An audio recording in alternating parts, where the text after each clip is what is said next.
And welcome, everybody. My name is Ben Emlyn-Jones, and this is the Apollo Detectives. We're back again. This is our 10th program. Now, that's quite a milestone. I think now we're in double figures. I think people have to take us seriously. If you haven't already, which I hope you have. I'm joined today, but it's a smaller team than normal, but we'll make up for it, I'm sure, in terms of quality that we lack in quantity. We have, of course, my producer and director, Neil Geddes-Ward. Greetings, Neil. Hello, Ben. Hi, Rasa. Good to be back with you both. Yeah, as a smaller team, but still just as strong. Marcus sends his best regards. He's actually a little bit busy at the minute, so he will join us hopefully in the next presentation. Don't know when that'll be, but Marcus sends his best wishes to everybody. I think he's busy getting Nexus magazine ready, so we'll mention Nexus magazine because I know that he always mentions it anyway, so I'm sure he'd enjoy the mention of it on his behalf. So it's good to be back, and I believe that we've got Rasa's presentation this evening, so we can go straight over to Rasa if you like. We have Rasaviharri all the way from not so sunny China. It's actually freezing cold China, and he's dressed appropriately, as you can see. It is the one and only Rasaviharri. Hi, Rasa. Hi guys, I've got a really great presentation for you today. I've got a lot of stuff nobody's ever seen before, and a whole nother aspect of the moon landings nobody's ever discussed before. So I'm really excited today about this. Excellent. It is Steve mumbling triggering time, guys. Let's go for it.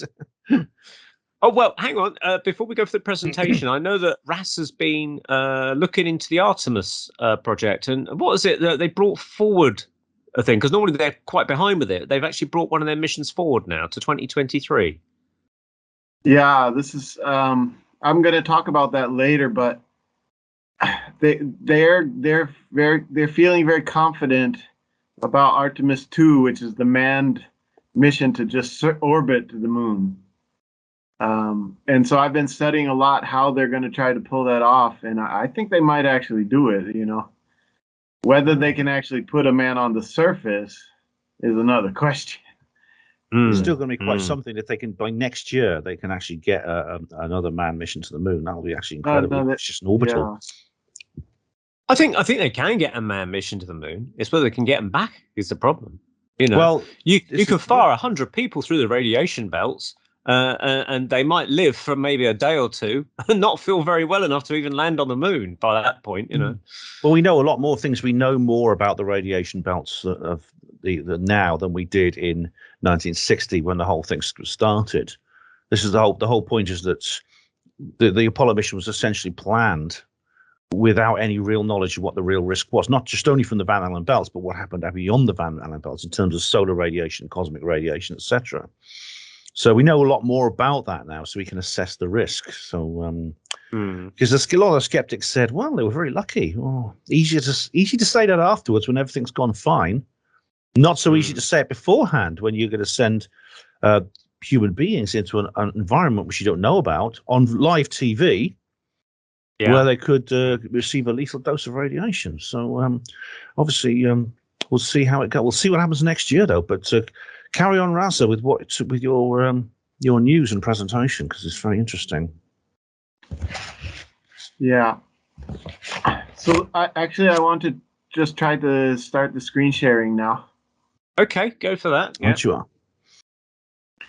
All right. So I've got this presentation today I call Debunking the Debunkers. Excellent. And the first debunker I'm going to start debunking is this guy, Curious Droid. And this guy is absolutely just a clown, you know, what he's saying on his show.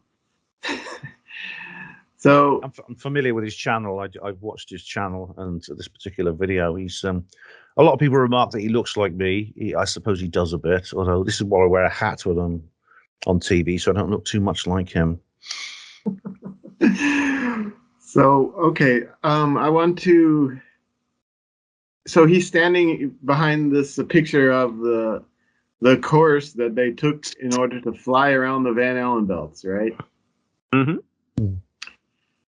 So I'm going to show what is the source, what is the reference of this picture he's standing in front of, okay? Okay. So it comes from this document, which is Apollo 11 Translunar Trajectory, a document written by Robert A. Browning. Yep. Okay. Now, who is Robert A. Browning? He's a nobody. He's a carpenter who does he likes to play with rockets in his free time. Okay. So he has nothing to do with NASA at all. You know. So if you read his document, if you go to this, you just search that name and you look at his document, it's full of, really, it's just based on bad science. And I'm about to explain that. You know, he just took an old NASA picture of these belts, and then he drew this blue line on it based on, you know, his calculations, and he put all this math in there and tried to calculate the course which they supposedly took. So I'm going to debunk this first of all. So now you see I laid a protractor on top of the picture, right? Mm-hmm. Yeah. So you can count, that's 10, 20, 30 degrees. He's claiming that there's a 30-degree course they took, right, to get around the belt. Now, where did he get this 30-degree course from? I'm going to show you. So this comes from the NASA webpage. I don't know if you can see this, but there's the link here in the top. Mm-hmm. And there's two different pages. One page has the translunar injection, and one has the returning to Earth, okay, or entry, splashdown, recovery. So this would be returning to Earth. And here we have all of the Apollo 8, 10, 11, 12, 13, 14, 15, 16, 17. Okay, all of it is there because they have to mark all of the flights. So let me zoom in here. He has the his 30 degree is coming from here. Can you see where it says 30 degrees here? Yep. Yep. Okay, so that's coming from here. This inclination degree. You know, so we can see Apollo 8 was 30, Apollo 10, 31, Apollo 11, 31. So there's this nice 30, 30, 30 number going on here. But this is actually not the number he's supposed to be looking at. The number he's supposed to be looking at here is the geodetic latitude. Okay, so I highlighted that with a red line.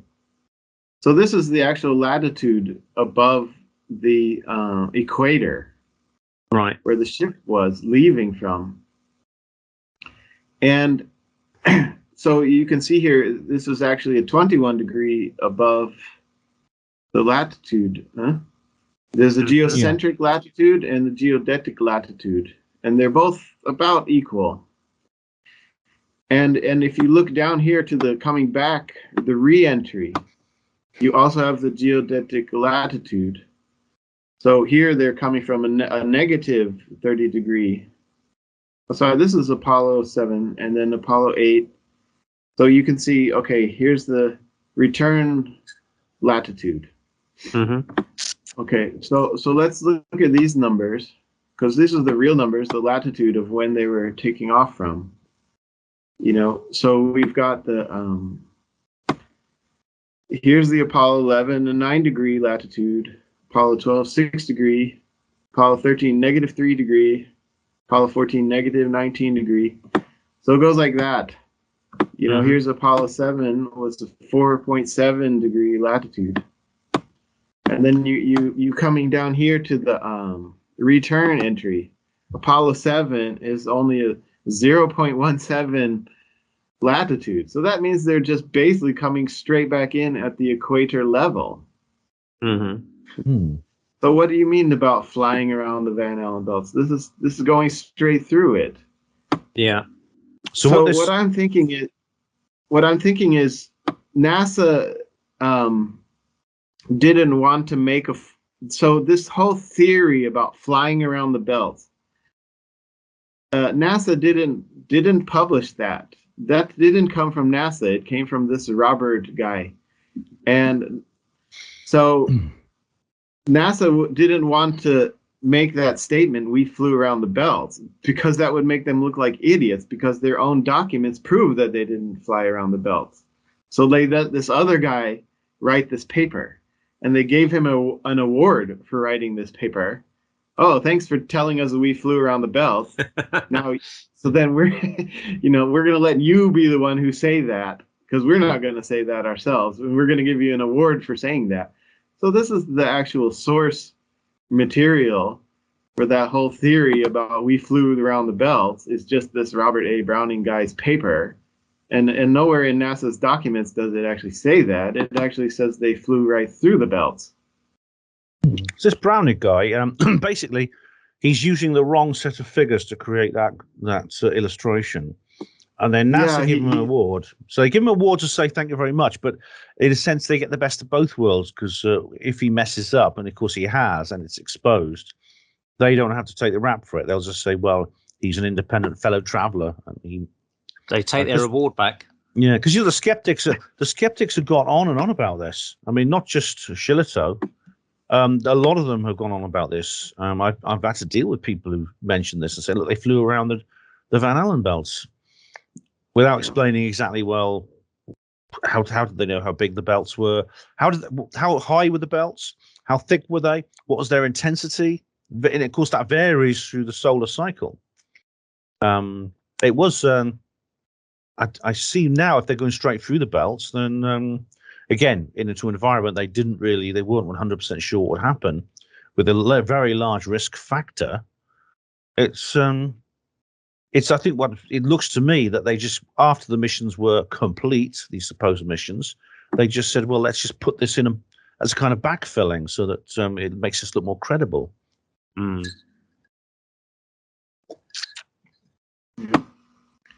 All right, so I think we can put that to bed. You know, this whole flew around the belts theory is just ridiculous. You know, you can read through his papers and you can see he's just basing it on the wrong evidence here, wrong data points. As a follow-up to that, people can go on to YouTube, to Jarrah's YouTube channel, and check out Radiation Reloaded, and he's got a very long production there, where he's in discussion with the author of this chart, Robert Browning, and they've had a bit of a to and fro over the years. So it's a lot of facts and figures in that for anyone that knows a lot about radiation. So it's worth looking at if anyone wants to follow that up. I'll try and put a link for it in the below section on our video. All right. So now here's a document which I just found from Apollo.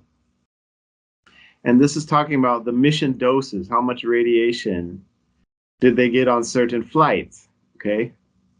So they're saying, oh, okay, on Mercury, the radiation dose was pretty low, Gemini a little bit higher.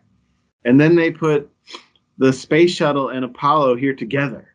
Oh, ooh. Yeah, the radiation on the shuttle missions and the radiation on Apollo was equal.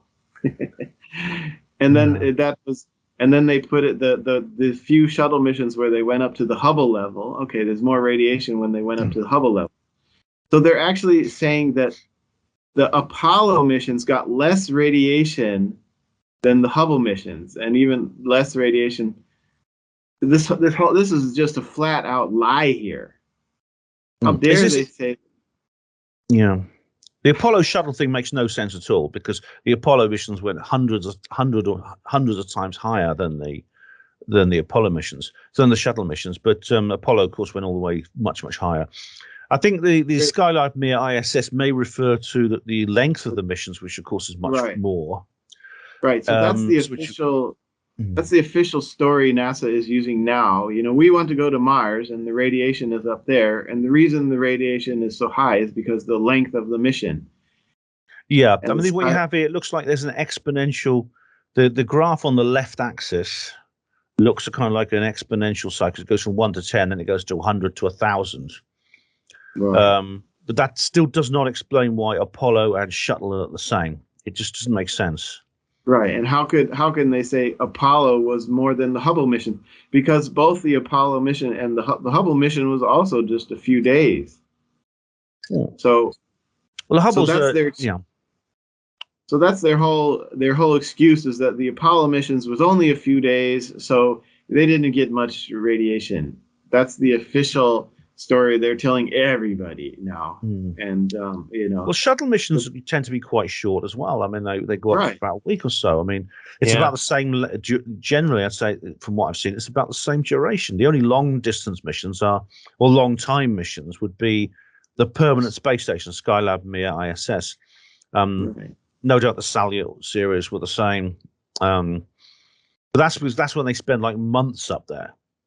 But they're still quite a low. They're still in low Earth orbit, so they are protected from most of the radiation of space. So this document is just a flat out lie. You know, to say that Apollo missions was less than the Hubble mission. I mean, when ideally, it should be up there with the Mars mission, because even during Apollo 16, I think it was, it's the John Young mission anyway. I think Ralph Rene pointed out in his book that when they flew out there on the second day on the way to the moon, that they encountered a great big solar flare or something, which would have put them well up on their dose, I'd imagine. But, you know, they all came back fine, apparently. So, you know, they should be a peak on that graph, showing at least one Apollo mission with that solar flare hitting them, that it should be peaking up into the Mars region, really. Yeah, also the Hubble is actually it was the first space telescope, wasn't it? Yes. So it didn't have it was unmanned. There was no crew on board. They did a repair on it about 2 years later, though. Oh, I see. Right. Yeah. Yeah. There was actually three or four missions where they flew up to repair it. Yeah. But they were only there for a few days, you know. Yeah, they basically put a new lens on it or something. That's astonishing because, like you say, Apollo and shuttle are down like it's like it's on the I don't know what these figures are exactly, but it's like 1 to 5, and then you go up to a Hubble and it's like 850 to 80. I mean, it's ridiculous. It's crazy. Yeah, I don't get that. So where do they get these from? It comes from the dosimeter readings, right? Oh yeah, they have these at my hospital. The X-ray staff had to wear these. Yeah. Yeah. So all these debunkers, they always quote this Apollo document, which states the dosimeter readings that the Apollo astronauts experienced, right? So here's the thing. Okay, a dosimeter is just this little badge-like thing you wear on your shirt, right? Now, the dosimeter measures the dose uptake of ionizing radiation, right? So, but that's not the real problem. We're actually more worried about the non-ionizing radiation. That's the galactic cosmic radiation and things like that, you know? Yeah. So to wear a dosimeter is actually not even measuring the right things. Well, it's like there's alpha, beta, and gamma. Yeah, gamma radiation that you can't like. Ionized. Yeah, there's like X-rays, of course, which are very, very harmful in high when it comes to high dosages. Right. As you've seen people have. This is also just ionizing radiation. The dosimeter. You can go to this Wikipedia page and it will tell you a dosimeter is good for measuring this kind of radiation and not so good at measuring that kind. But all of that is ionizing radiation. So the whole point is, how are they going to monitor the non-ionizing radiation? And they're not. that's part of the whole Artemis mission now, is they're going to actually start measuring the non-ionizing radiation now. They had no idea how to even, how to measure that back then during the Apollo mission. But they did take a skull here on it board is. the shuttle. They did take a skull on board the shuttle to measure how far the radiation penetrated into a human skull. So they should have a better idea at least. I mean, obviously that was a shuttle levels of maybe 200, 300 miles high. I don't know which mission it was, but they did put a skull in a cupboard on the board the space shuttle for a couple of missions at least. All right. So someone didn't make on the Apollo. So this is the non-ionizing radiation. So if you just go to Wikipedia and you search a cosmic ray, so this is the galactic cosmic radiation. And how do you detect it? What are the detection methods? There's two. There's the directed detection and the indirect detection. And if you look up here, it's basically, they have layers of plastic, and you can see the cosmic ray shooting through the plastic. And it's just, so there's this is very old, it dates back to the 1930s. It was when they discovered this method of detecting cosmic rays. But they didn't bring that on the Apollo missions. Yeah. There was all these experiments in the 1950s where they sent up weather balloons and they had this cosmic ray detectors, and they said, okay, the higher you go, the worse it gets. Yeah, a small amount of cosmic radiation does actually reach the surface and it can be detected. I remember seeing a thing about that. Although it would have again, they know the difference between, for example, different levels of the atmosphere, how much cosmic radiation gets depending on your altitude. And I know that you don't have to go very high up to be in a situation where you are actually getting a much higher dose. This is why air stewardesses who get pregnant are grounded until the baby's born. Yeah. What is this really high-flying airplane? It's one of the spy planes, is it?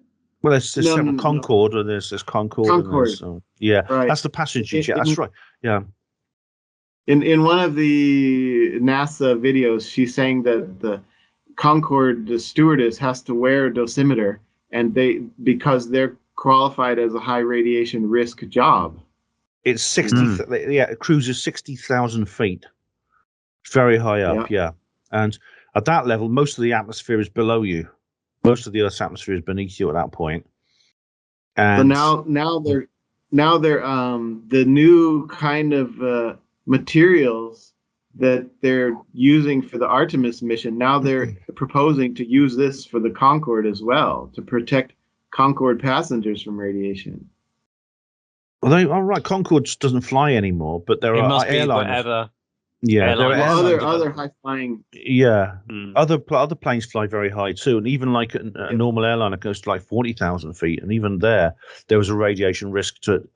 For example, if you're pregnant, if you're a woman who's pregnant, don't fly that high because there is radiation could harm your baby. That's what I heard, and that's at 40,000 feet. So. Yeah, we are blanketed from a lot of this stuff here at the ground level, and really sending a manned mission, but not just above the atmosphere, but above the ionosphere, right out into deep space, cislunar space they call it now. Was an extraordinary thing to do without, with just seen as that they were literally less than a decade since this kind of stuff had really been studied in earnest. These kinds of phenomena have been studied. I mean, they may have been lucky, they may have not, but I mean, goodness me! I mean, what if they got it wrong? Yeah, this is the authoritative document on deep space radiation, written in 2012. Okay. This is where they talk about there's three kinds of radiation. There's the GCR, galactic cosmic radiation, and then in the solar cosmic, there's two categories: SCR, solar cosmic radiation, SPE, solar particle events. Yeah. So these are the three things they're worried about. When you wear a dosimeter, you're just measuring this SCR, right? Right. But even here it says the SCR is generally considered not to be dangerous because it's fairly easy to block that out, you know. But when you talk about the SPC, the solar particle events, that's very dangerous, you know. And so now if you look at the Artemis mission, what they're doing now is they're gonna be constant when the astronauts go up, they're going to be constantly measuring the sun, and if they notice a solar particle event, they're going to tell the astronauts, get into the shelter. So they built this shelter in the middle of the ship, right? Get into the shelter because the solar particle events are coming, you know. And then, but that doesn't even include the galactic cosmic radiation. That's what we were just talking about in the previous screen. This is the galactic cosmic radiation, and it just passes through anything, you know. Yeah. They'll admit there's no way to block it out, you know. So they're looking at all these different ways to mitigate this galactic cosmic radiation, you know. They're looking at medical methods, you know, because it's going to damage your DNA. There's no way to stop it.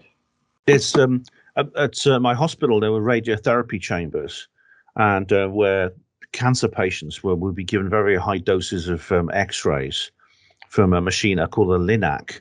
Now, it's basically the doors were like about 9 to 10 inches thick, and there was a lot of lead in it, so they were really, really heavy to open and shut. The walls and the floors and the ceiling, again, they had a layer of lead, and that was enough that did actually prevent the radiation from the LINAC from leaving the room. However, it's extremely heavy. I mean, you're talking about tons. The actual lead shielding in this chambers was enormous. It's far too heavy to be a payload on the rocket. You couldn't do that. So what exactly is this shelter made of? I'm curious to know what it's actually made of. Well, I'm gonna come to that. I've got a lot of points here. Sure. So this is a Wikipedia page called "The Health Threat from Cosmic Rays," and this is one of the most unbiased Wikipedia pages. You know, because they're just going on and on about how this stuff will just penetrate your DNA and it causes mutations. Yeah. The only thing they mention is, okay, somehow Apollo didn't need to worry about that. Yeah. But, you know, they're going on and on about how dangerous it is, this galactic cosmic rays, you know.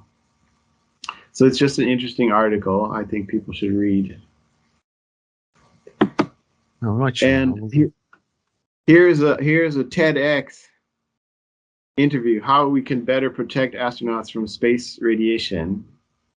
And so this is also a good one to watch, you know, because she's just talking about how it just destroys your DNA and we can't stop it. And, you know, we're looking at different medical means and different other means to try to, you know, keep the astronauts alive. So the whole thing is just like, you know, they didn't have to worry about this during the Apollo mission. Ridiculous. Yeah, it's like a lot of things. Like Marcus was talking about Phil Coots and what he said about the engineering of the rocket itself. It sounds very similar to that.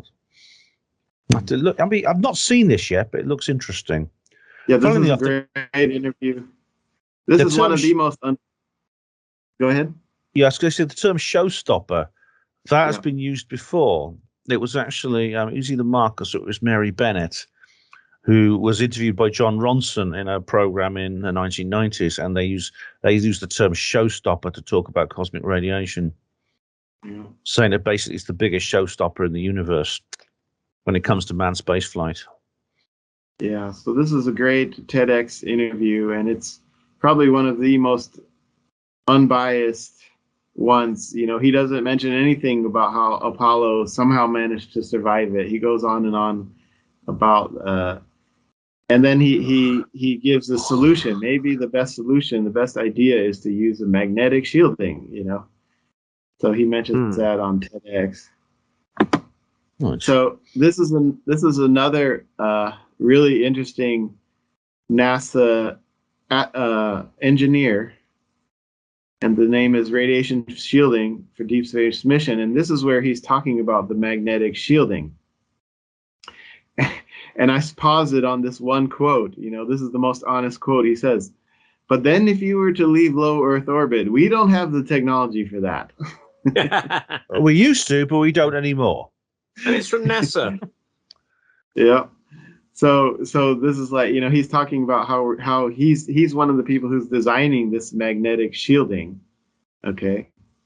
So this is a really great interview to watch here. So I'm going into this is a document which is hard to find. This is the actual magnetic shielding. Okay. And it's called magnetospheric. So this is a kind of a plasma shielding. They're calling it a magnetospheric dipolar torus, MDP. You got this big torus, and it creates these magnetic shields around your ship. That's going to protect you. Almost like a mini Van Allen belt around the ship itself. Exactly Exactly. how it functions. Yeah. So this is a 2008 document, which comes from this company which designed this. And the problem is, well, coming back to here, if this is the more recent document from 2012, and he's designed a different shaped kind of, but it's the same principle, creating a magnetic force field around your ship, And but the question is, where is the energy in order to create a magnetic shield? Where does the energy come from? So I found this 2002 article. It's called "A Plasma Source for Generation and Inflation of Large-Scale Magnetospheres." And so they've got this kind of a plasma generator they've been experimenting with since 2002. And we're going to come into that later, but this can be considered a what we call a free energy or a 0-point energy device. So they're not going to, it's hard to find, you won't find information about. I just found this article where they mention it. Okay, we've got this new kind of plasma source for generating the fields, but that's all they say about it. This is a top secret thing, and they're not going to make a big deal. And there's two reasons for it. One is that it is a free energy device, and two, by saying that we need to create these plasma fields around the spaceship is basically saying that Apollo never went. That is incredible. That is absolutely incredible. Because not in a sense they're in a situation where they have to confess to one conspiracy or the other, and they've decided to confess to the free energy one. I mean, this is it's kind of a different subject in a way, but it is connected in the way you've demonstrated. And the fact they just say we've got a plasma source without saying what that is, every curious person should say, well, what is that source? How do you generate? You need some generation mechanism for creating energy. You need a lot of electrical power to produce this magnetic shield. What other applications can it be attached to? Can we use it for domestic, and industrial energy generation? I know that's your speciality, Rasa. I know because I interviewed you about this subject on Hapanwa Radio. But that's absolutely astounding. They really have been pushed into a corner, and they say, well, which one do we confess to? The moon landings or the free energy? They may have tossed a coin. Heads, it's free energy. All right. There you go. I'm going to go into a lot of detail about that. I've got a lot of other stuff about this. So it's related to you've heard about these recent articles about China's artificial sun. Oh, yeah. It's also related to that. The way that they're creating these plasma sources, they're using superconducting wire in order to create these magnetic fields to contain the plasma. So this is very much related to this artificial sun technology. So I'm going to go into that later. Oops. The next one is I'm sorry, that shouldn't be there. Okay, the next one is another article I just got from the NASA webpage. And this is talking about what is the improvements that Orion has over the Apollo command module. So they're comparing the Orion command module to the Apollo command module. And it says here, Orion has had a massive upgrade, and it has not only a new alloy, but this new friction stir welded in order to keep the aluminum welded together. But the important thing is, like, whoa, it says here we have a new alloy. Okay, they're not mentioning what that alloy is, but that's the key thing. How are you going to block out this cosmic galactic radiation? They've got a new alloy, which the Apollo didn't have. Well, they used aluminium, which is for its weight because it's very light. But if it's right, it'd be nice to know exactly what. Yeah. Aluminium would make it just worse, because when the galactic, like putting lead, when the galactic rays hit the aluminium, it creates the secondary particles on the inside of the craft. Yeah, Megan Hewell, actually, the skeptic, actually mentioned that. I did a review of her talk. That's basically how X-ray machines work. But that's quite. So I wonder what's actually in it. What's I'm it getting made to of? that. Sorry, go on, Rasa. So here's they're not talking much about it, but here's the little meme I made for this Crew Dragon, right? Yeah.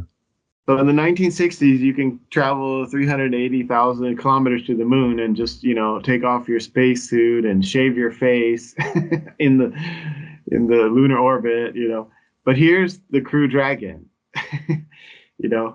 and the Crew Dragon went up 380 kilometers. So they actually went higher than the Hubble. Mm-hmm. Okay. But this 380 kilometers, this was just last year?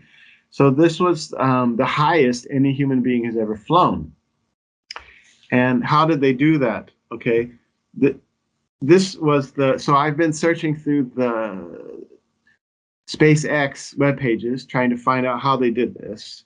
And they've got some special proprietary materials, and they only tell you the name of it. The inner cavity of the ship is made out of a special 3D printed material called Inconel.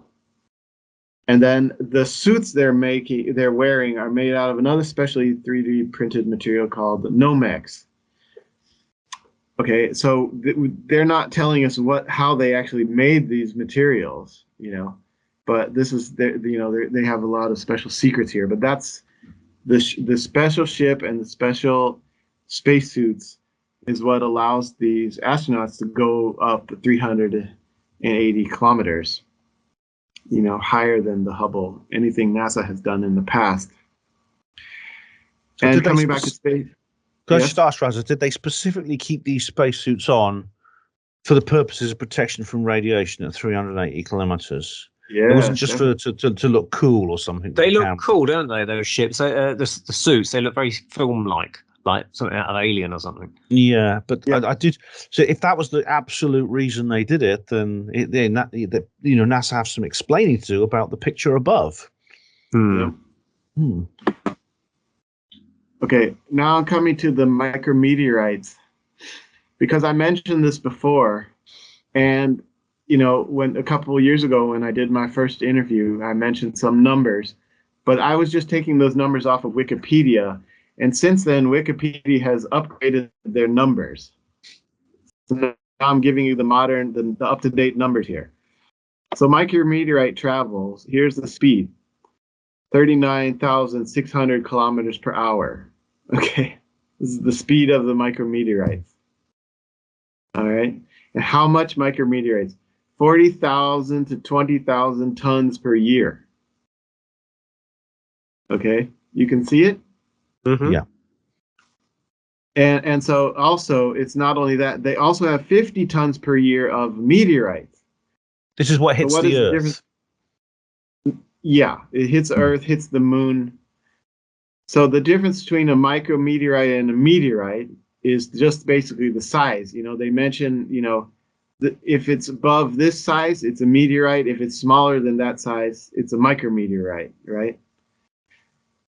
So, if you just draw that line, anything below that line is a micrometeorite. Anything above that line, you've got 40 to 20,000 tons of micrometeorites, and you've got 50 tons per year of meteorites. So that's, if your ship gets hit by a micrometeorite, you might be okay. But if your ship gets hit by a meteorite, you're finished. Mm. So what is the SpaceX doing about this? Here's the picture of the SpaceX shielding on the outside of the ship. Okay, so there's these little hexagon plates which kind of snap on and snap off.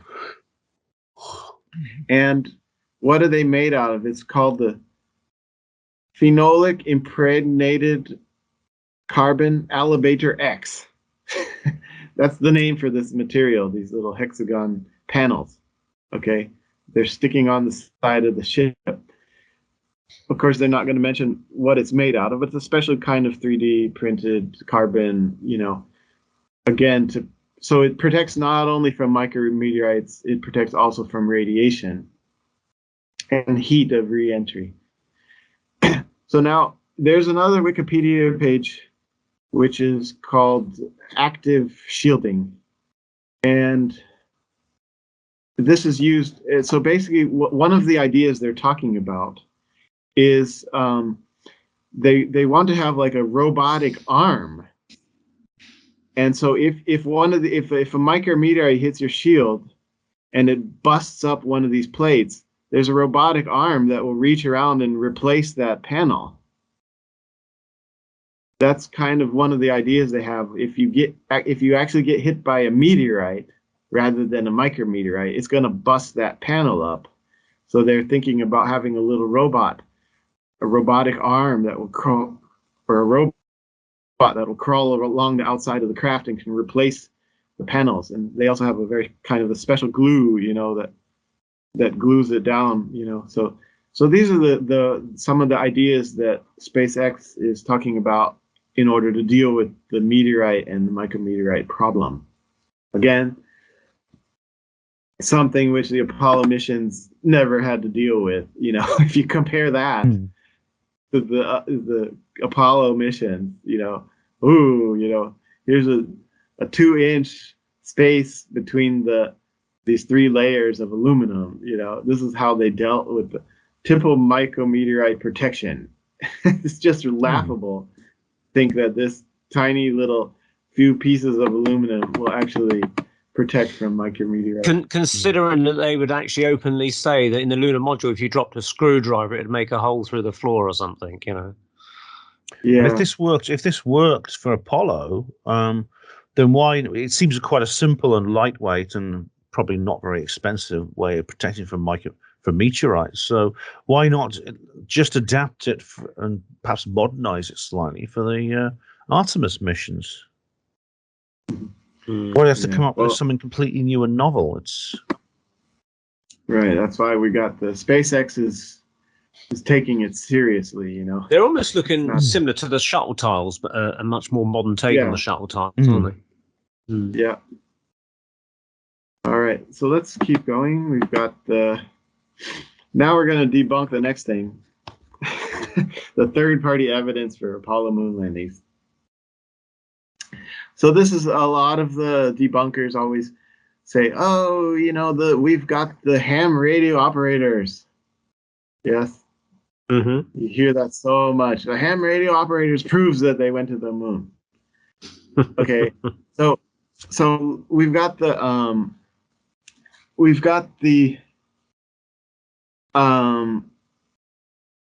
third party. So this webpage, this Wikipedia page, third party evidence, there's a lot of different things here, and it would take a whole nother show. We could go point by point and debunk all these things.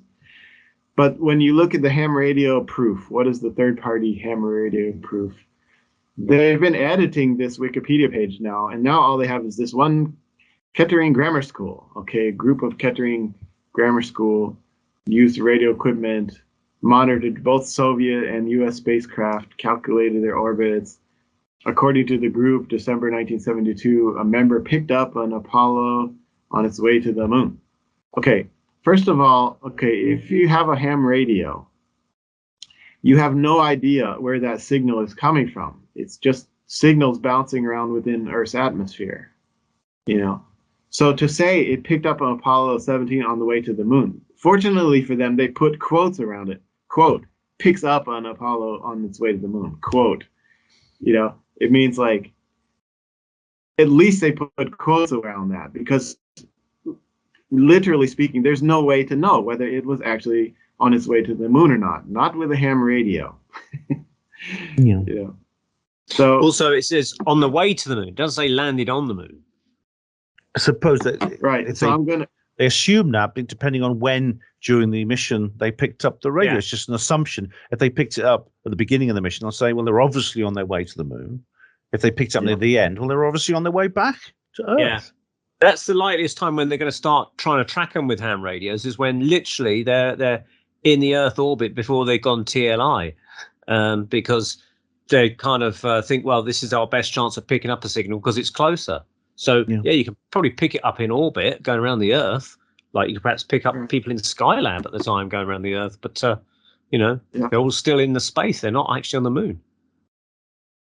So I'm going to go into that. Yeah. So this is a very famous article, this amateur radio. And this guy, Larry Basinger, eavesdropped on Apollo 11. And he built his own receiving dish. Okay, and so he made the news, and this was a big story. And it says here he recorded 35 minutes of the conversation of the Apollo missions. Yes, recorded 35 minutes, and he even recorded the phone call between Nixon. So he recorded. So why did he? Okay, so here's the question: why did he only able to record 35 minutes? Why did he not record to 3 hours or 6 hours? He was pointing his dish at the moon, right? But as I'm telling you, just because you point your dish at the moon does not mean anything. You can pick up all the signals which are bouncing around in the Earth's atmosphere. So why did he record 35 minutes? Because that's how long it took for the shuttle to pass from one horizon to the other. Oh, in orbit, if it was in low Earth orbit. It was in low Earth orbit, and that proves it. He only was able to record 35 minutes. Oh my God, yeah. If he was pointing his thing at the moon and he was tracking the moon, he could have recorded many, many hours of it. Just to throw a curved spanner into that, I don't know, but in those days you probably would have recorded on reel-to-reel rather than cassette tape in 1969. I'm just wondering what the length of a reel-to-reel tape recorder general spool would be. Maybe 30 minutes to an hour. I don't know. Just a thought. Yeah, you'd have to change. Could have put in another reel of tape or something, but maybe it's like they're expensive to come by. Me and Ben were talking about VHS tapes earlier on, how expensive they used to be in the late 70s and early 80s. If you read how he built this thing, he took some Army equipment and re-put it together. He took a receiver from an Army tank, and he made his own antenna out of spare pieces of aluminum and nylon cord and chicken wire. So he rigged up this thing, but the fact that he had all this Army tank equipment, I don't think that not having enough money for an extra reel is a good excuse. Maybe that's true. It's funny, actually, considering he's picked up all this from the moon using, chicken wire and bits from an old Army tank, whereas the Russians apparently had to lean on Jodrell Brank to try and pick up Apollo. You know that story, don't you, Ben? They used to use the Parkes Radio Observatory in Australia. Yeah. There's a guy here with a chicken wire set up, Yeah, I'm going to come to that point later about how the Russians did it. So I'm going to keep going here. So now, as I mentioned, ham radio will not know the difference between a ship on the way to the moon or a ship in low Earth orbit. There's no way for ham radio to know where is that signal coming from. So in order to know where the signal is coming from, you need a Doppler radar. Then you can know where it's coming from. Okay, so let's look at this, the Doppler radar. So the Doppler radar was not something that a public had available. This was Army in the 19th, and if you look at it here, until the 1970s, they were very heavy, these Doppler radars. You know, there was limitations, restricted it to aircraft, night use, heavy weather, heavy jamming environments, all the way up until the 1970s. And then during the 1970s, they invented this digital fast Fourier transform type of Doppler microprocessor for the Doppler radio. So that means after the Apollo missions, these Doppler radars became smaller. You know, now you see like the police can see how fast you're going with your car, right? But that's, you know, but back in the Apollo days, it's not something. This was only military equipment, you know. So no like kind of amateur guy could actually build this Doppler thing and know where the signal is coming from. Okay, but just in case some weird like mad scientist managed to build himself a Doppler radar so he could actually track the Apollo missions, how did NASA prevent third parties from spoofing Apollo communications? For a period of 5 days, from July 17 to July 21, the observatory, visitor center, and all access roads for several kilometers around the telescope were closed to the general public.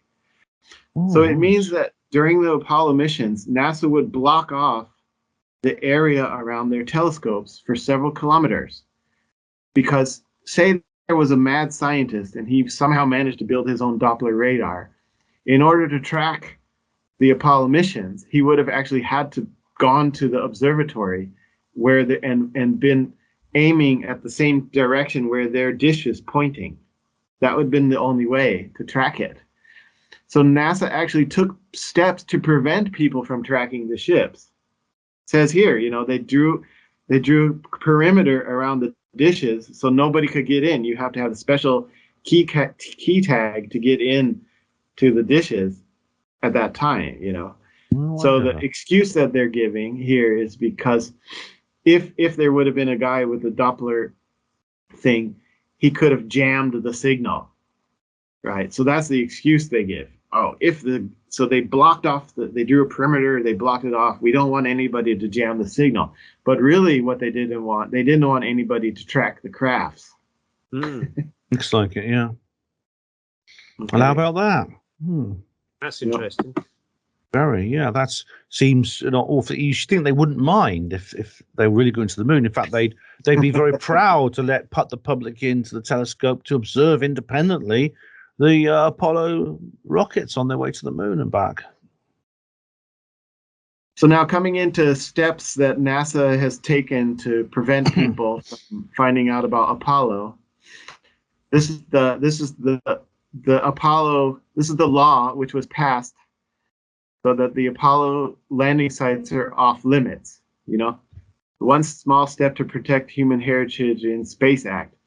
So a lot of people have been talking about it. They don't know whether it actually was passed. Yes, it was passed on December 31st, 2020. It became a law. This law was passed.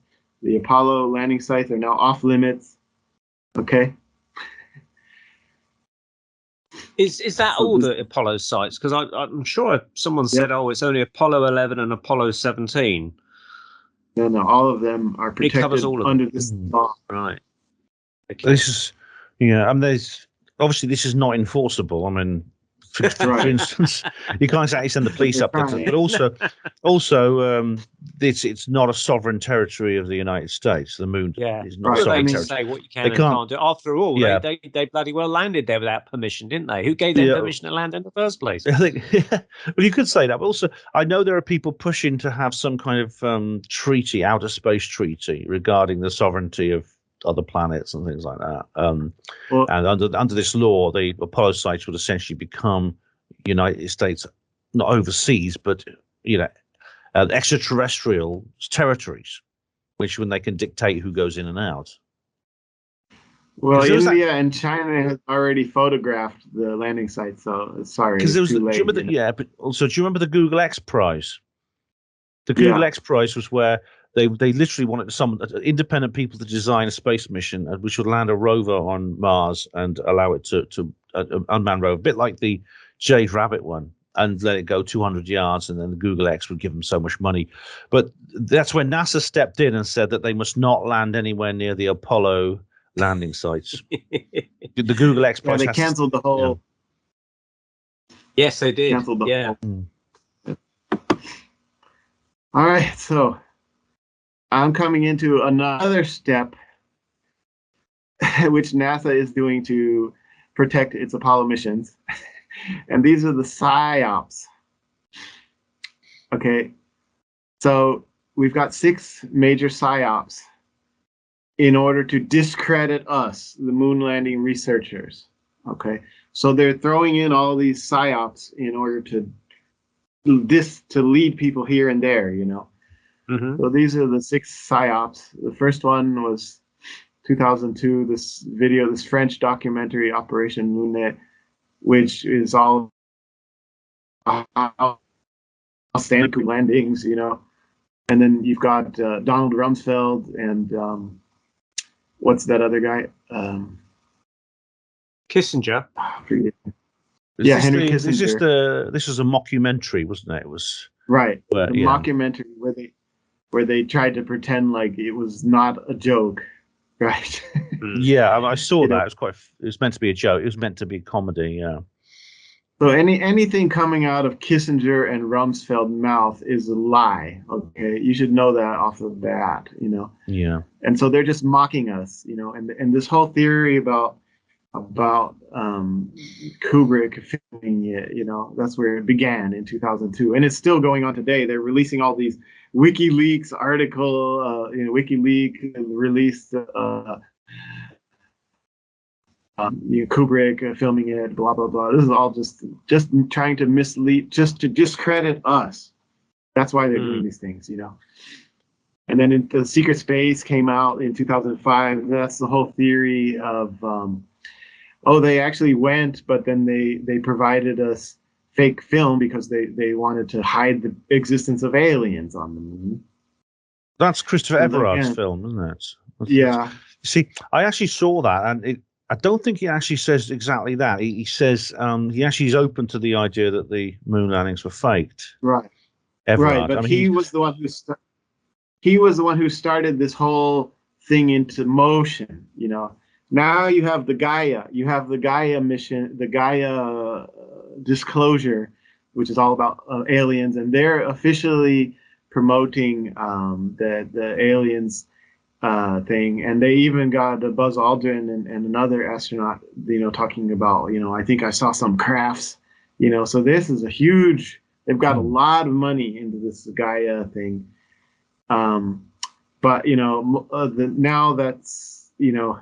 I think it was 2008 in this, there was some alien conference, and that's when they put forward the theory that the Apollo footage was fake because they were hiding the existence of aliens. That came out in 2008. Yeah. But anyway, I've heard people say that, yeah, which is, of course, untrue. It's not true. I mean, there may be aliens on the moon, but it's got nothing to do with.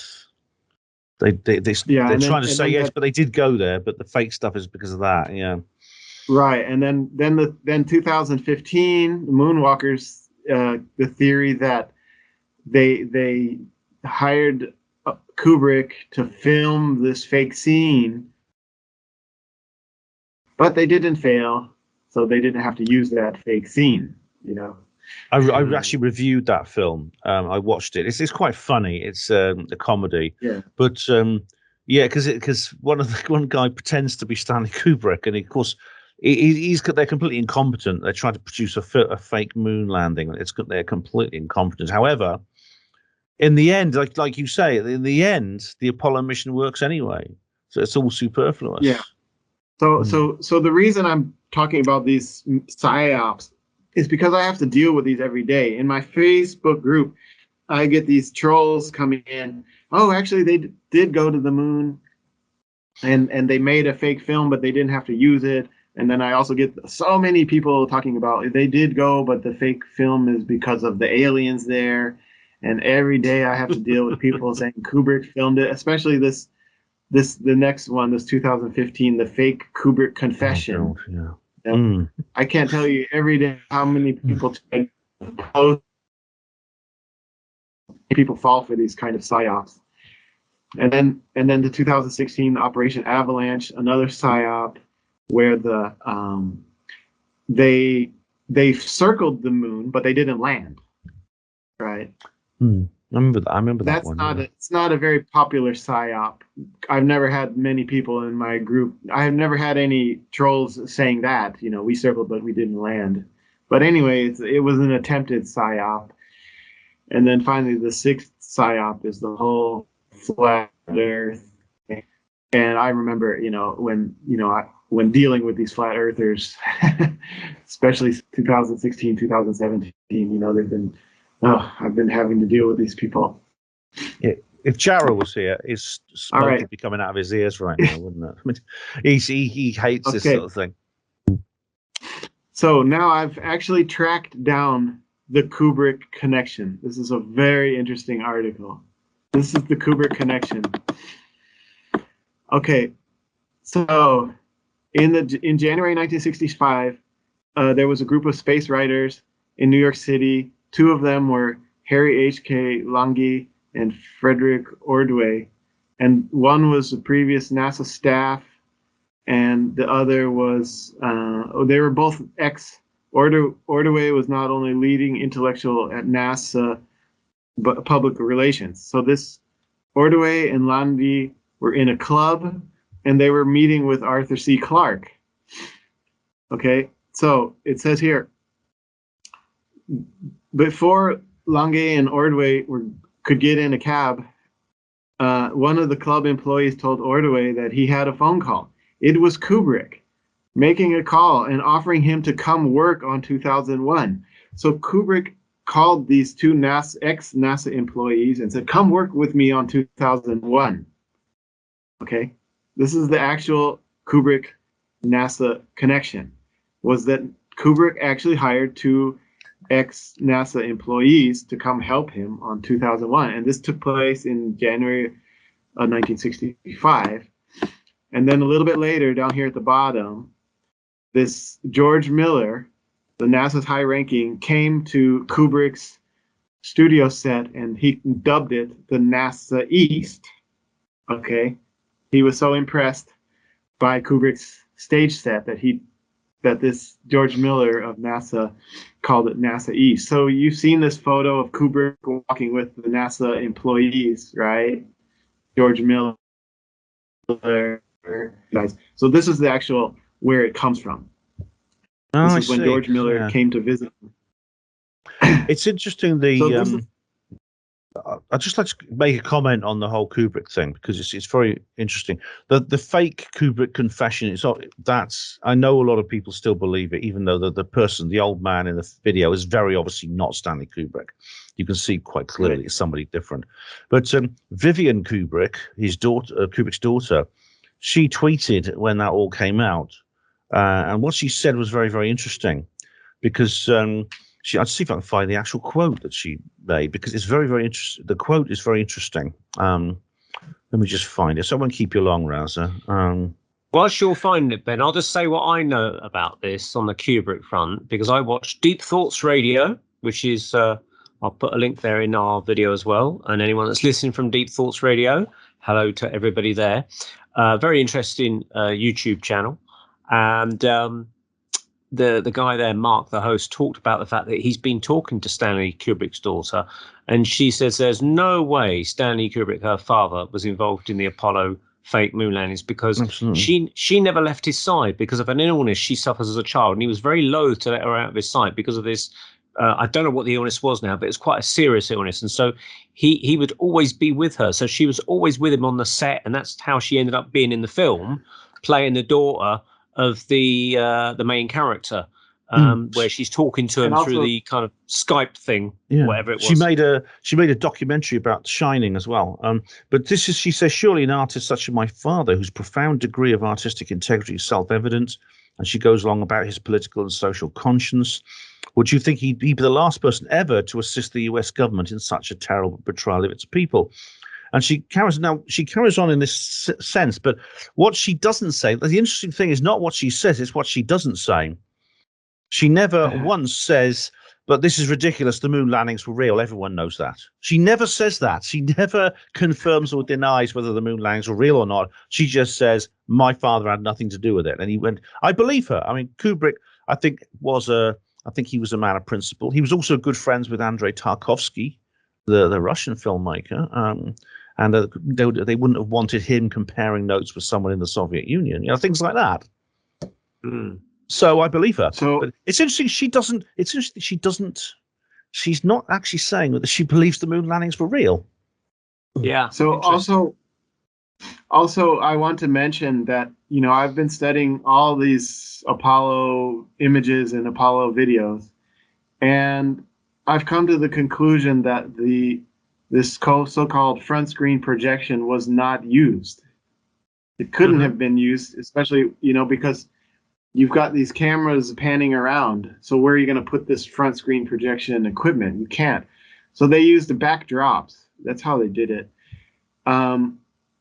So this is the example of a backdrop. So obviously they didn't use the backdrop in Apollo 11. It was just a flat set they did it on. But here in Apollo 12, they use the backdrop. You can see here's the stage, this line here, and then this other side of the crater is a backdrop. So why they did this? Okay, so here you can see he's standing on the right side of the LEM, and here he's standing on the left side of the LEM, but the backdrop looks the same. So why did they? What it means is that he was here, he took these pictures, and then he moved to the other side of the ship and he took these pictures, and in between that they slid the backdrop. They sliding the backdrop to here and they move it over to here. Nice. Why did they do that? They did that in order to fake perspective. Okay, this is a 300-meter crater called the Surveyor Crater. They landed next to the Surveyor Crater. And if you look on the Wikipedia, this is a 300-meter crater. So if you look at this, you can tell this is not a 300-meter crater, right? No. It's just, anybody who looks at this can see, oh, that's not you can see the shore over there. That's not 300 meters away. So in order to make it look like a 300-meter crater, they had to do this shifting perspectives. Oh, since it's 300 meters away, that 300-meter shore over here looks the same when you go to the other side of the ship because such a big crater. So that is how that was. And they use this same trick on the later missions, especially Apollo 17, where they had the mountain backdrop, and you're on one side of the ship, and you go on the other side of the ship, and the mountains look the same because they're just sliding the backdrop. I was thinking of those, yeah. So it actually has nothing to do with front screen projection. It's just a adjustable backdrop behind this stage set. And the first time they actually used it was on Apollo 12. So the LEM there is to the right of the crater, and you got like a little semi-crater just to the right of the dark patch there of the crater hole. And then the LEM on the top picture appears to be the left of the crater. So is that a change in perspective, or have they moved the LEM, or have they moved the backdrop incorrectly? No. This is this one on the bottom is just a continuation. They didn't move the LEM. It's the same stage set. So I'm going to follow the line. Here's the stage set. It comes down, it curves up, and then it comes down and it curves up here. Yeah. So this is it's the same LEM, same stage set. On one side, he's on this side of the LEM, and on the other side, he's on that side of the LEM. Yeah. But they had to change the backdrop. And they moved the backdrop. In order to make it appear like this opposite shore of the crater is 300 meters away. Mm. Yeah. So it's not, you just, you can tell when you go to the high res images, you can tell this is not a 300-meter crater. It's just pathetic how they tried to fake it by doing this shifting perspectives thing. Yeah. Terabunda, I think, an astronomer who does videos on the Apollo fake landings, has talked about that perspective of craters and things like that, and he compares them to like meteor crater in Arizona, and the details of the rocks and things. You can hardly see any rocks there and things like that, but we can talk about that another time. But anyway, yeah. All right, so I mentioned this in the last show about there's a spotlight behind the shadow of the as it lifts, and there's this heliogen effect. Yeah. Right? And in the Apollo moon, American moon movie, they mentioned this, that NASA was trying to fake the heliogen effect. Mm-hmm. Right? Now that's a mistake, actually, because heliogen effect is created by moisture in the air. Right. Okay. If the sun is at your back and your camera is pointing down at the shadow, there's moisture in the air, and that will create this halo around around the shadow. So that's not possible on the moon. Yeah, I've seen that when I'm on a plane. I've been on a plane and seen that. Yeah. Yeah, you see it down on the clouds sometimes, don't you? Yeah. Right, because of the moisture. Yeah. So this is the wrong thing. So NASA made this new Wikipedia page. It's called Opposition Surge. This is a totally BS, a bogus excuse to explain the halo around the shadow. They say, no, it's not the heliogen. It's this thing they call opposition surge, the Lambertian reflectance, and the reflective particles on the lunar regolith, the blah, blah, blah, blah. It's total bogus. It's like, okay, they're trying to explain why there's a halo around his shadow. Okay. Hello. The halo is not just around the shadow. The halo is coming from a spotlight, Mm-hmm. So they just debunk themselves. This is not a guy looking at his shadow, the spotlight effect is caused by a spotlight, So this whole opposition surge, this Wikipedia page they created, is just a total lie, It's just a total lie. So coming back to this heliogen effect, so I found this really interesting video on YouTube where this guy has a drone, right?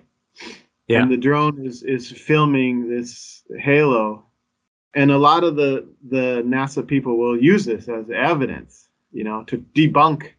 Like last time I talked about the halo around the shadow, and they using, I was attacked by trolls ever since that last video, and they're using this as a proof that no, it's actually heliogen effect, which it's not, because heliogen would require there to be moisture in the air. But anyway, the interesting thing about this YouTube video is you see this drone, it goes down and it comes up. It comes closer to the ground and then it lifts up into the air when you watch this video. And the interesting thing is, when the shadow, you watch its shadow, when the drone is close to the ground, the shadow is really big, and as the drone lifts up into the air, the shadow gets smaller. Okay? So you see that on the Apollo liftoff, but the problem is, on the Apollo liftoff, the shadow gets small too slowly. Okay? So here, when you watch this drone do it, he's close to the ground and then he lifts up and the shadow gets small really quickly. So there's actually mathematics behind this. The distance to the light source the farther away the light source is, the quicker your shadow will get smaller. So the fact that on these Apollo liftoff, the shadow is getting small quite slowly is an indication of a close light source. And there's actually mathematics to prove this, you know. I'm not going to go into that now, but it's a very interesting point, you know, because I was attacked by debunkers, you know, since that last video, and they're saying, no, this can't have been faked, blah, blah, blah. And so I've been doing a lot of research on this, and now I've seen that this is the proof that they're trying to give me that it was real actually proves that it was a fake. You know? That's just backfired. Yep. All right. So speaking of Wikipedia,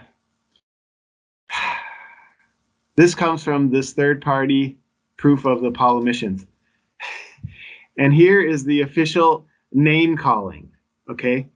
For those few misguided souls, he's talking about us, you know, we're misguided souls.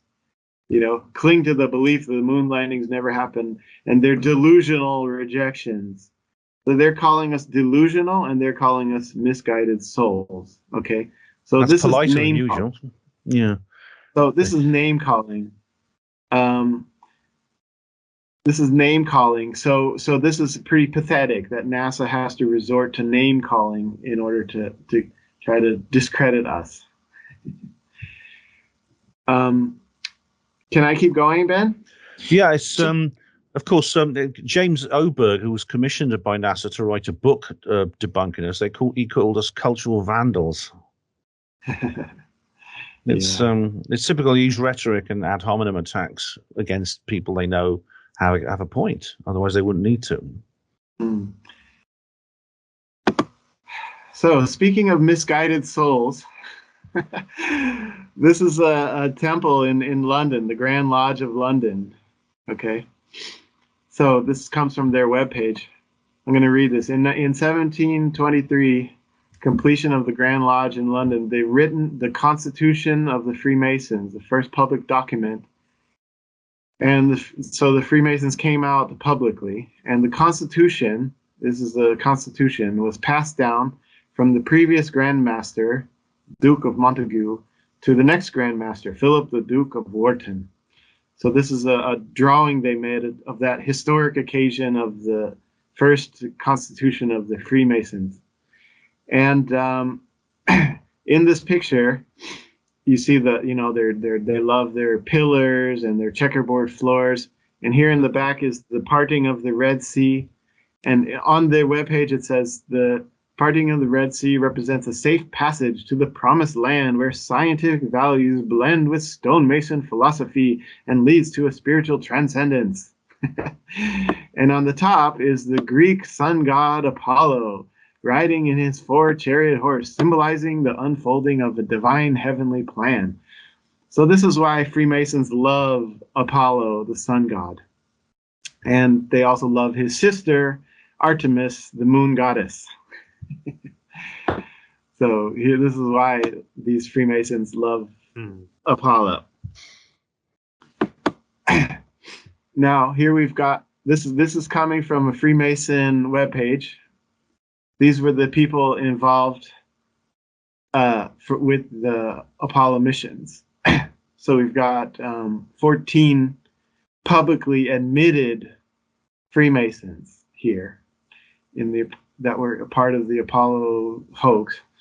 And these were just the publicly admitted ones, you know, because back then in the 60s, you know, most Freemasons were secret Freemasons.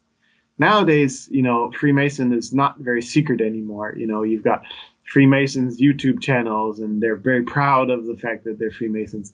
But back in the 60s, most Freemasons were quite silent about it. You know, the fact that we could find 14 of them in the Apollo missions who were proud enough to publicly admit they were Freemasons, you know, they weren't very, you know, they weren't like at the time in the 1960s, they weren't like, yeah, I'm a Freemason, you know, Buzz was showing his ring, you know, but like these guys, most of these guys weren't like very public about it.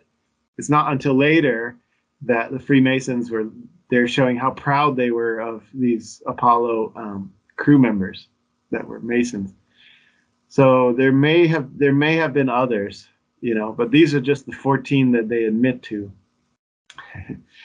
Okay. So now we're coming into the thing about why did the Russians not blow the whistle? This is the most common excuse that the debunkers like to say. All right, so you can't say, it would be hard to say that the Russians were also Freemasons, because during the time of the Soviet Union, Freemason was supposedly banned, right? That's the story they go into, is that, Freemasonry was banned during the Soviet Union.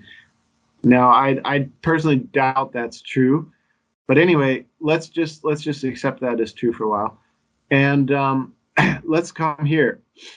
Operation Paperclip, everybody knows that. 1,600 German scientists were brought to America, but there was also Operation Ostavihim, right? It was the Russian version of Operation Paperclip, and they took 2,200 Nazis. So at the end of World War II, they just went into Germany and they started picking up German scientists, and they divided it. Some of them will go to Russia and some of them will go to America. Yeah. So in order to answer the question, why did the Russians not blow the whistle? You really need to watch this video, Anthony C. Sutton. And Anthony Sutton is just one of the most incredible historians ever lived. He spent all of his time, lived in the library, basically. And, he wrote 2 books, Wall Street and the Rise of Hitler, Wall Street and the Rise of Communism. And these books are just essential reading for anybody who wants to understand the situation on this planet and economics and politics. You must read these books. And if you don't have time to read the books, at least you can do is watch this 40-minute interview with Anthony C. Sutton on YouTube. Okay, so this is essential.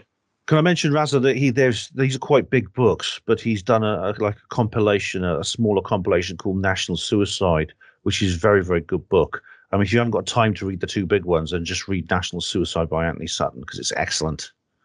Yeah. And he's done a couple of other books,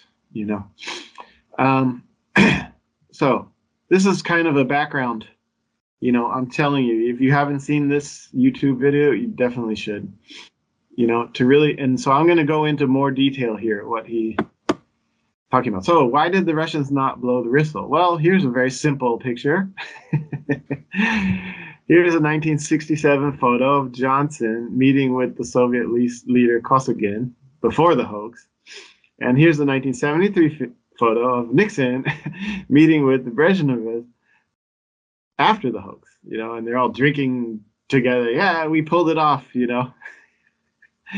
So, the whole idea of a Cold War, these guys were, like debating, here they are discussing, okay, we're going to pull off this hoax. And then after the hoax, yeah, they're partying. So that's a simple enough proof, that the Russians were not going to blow the whistle on it. Yeah, it's also in there. There's several other reasons. Okay, so carry on. If you want to say. I was going to say there's other reasons as well. I think we've discussed them before, but I explained how it's quite likely that it was in the interests of both nations for America to be seen to catch up, because to make the space race essentially a better sell for the people to raise funds and things like that. Yeah. All right. So here's Masonic history.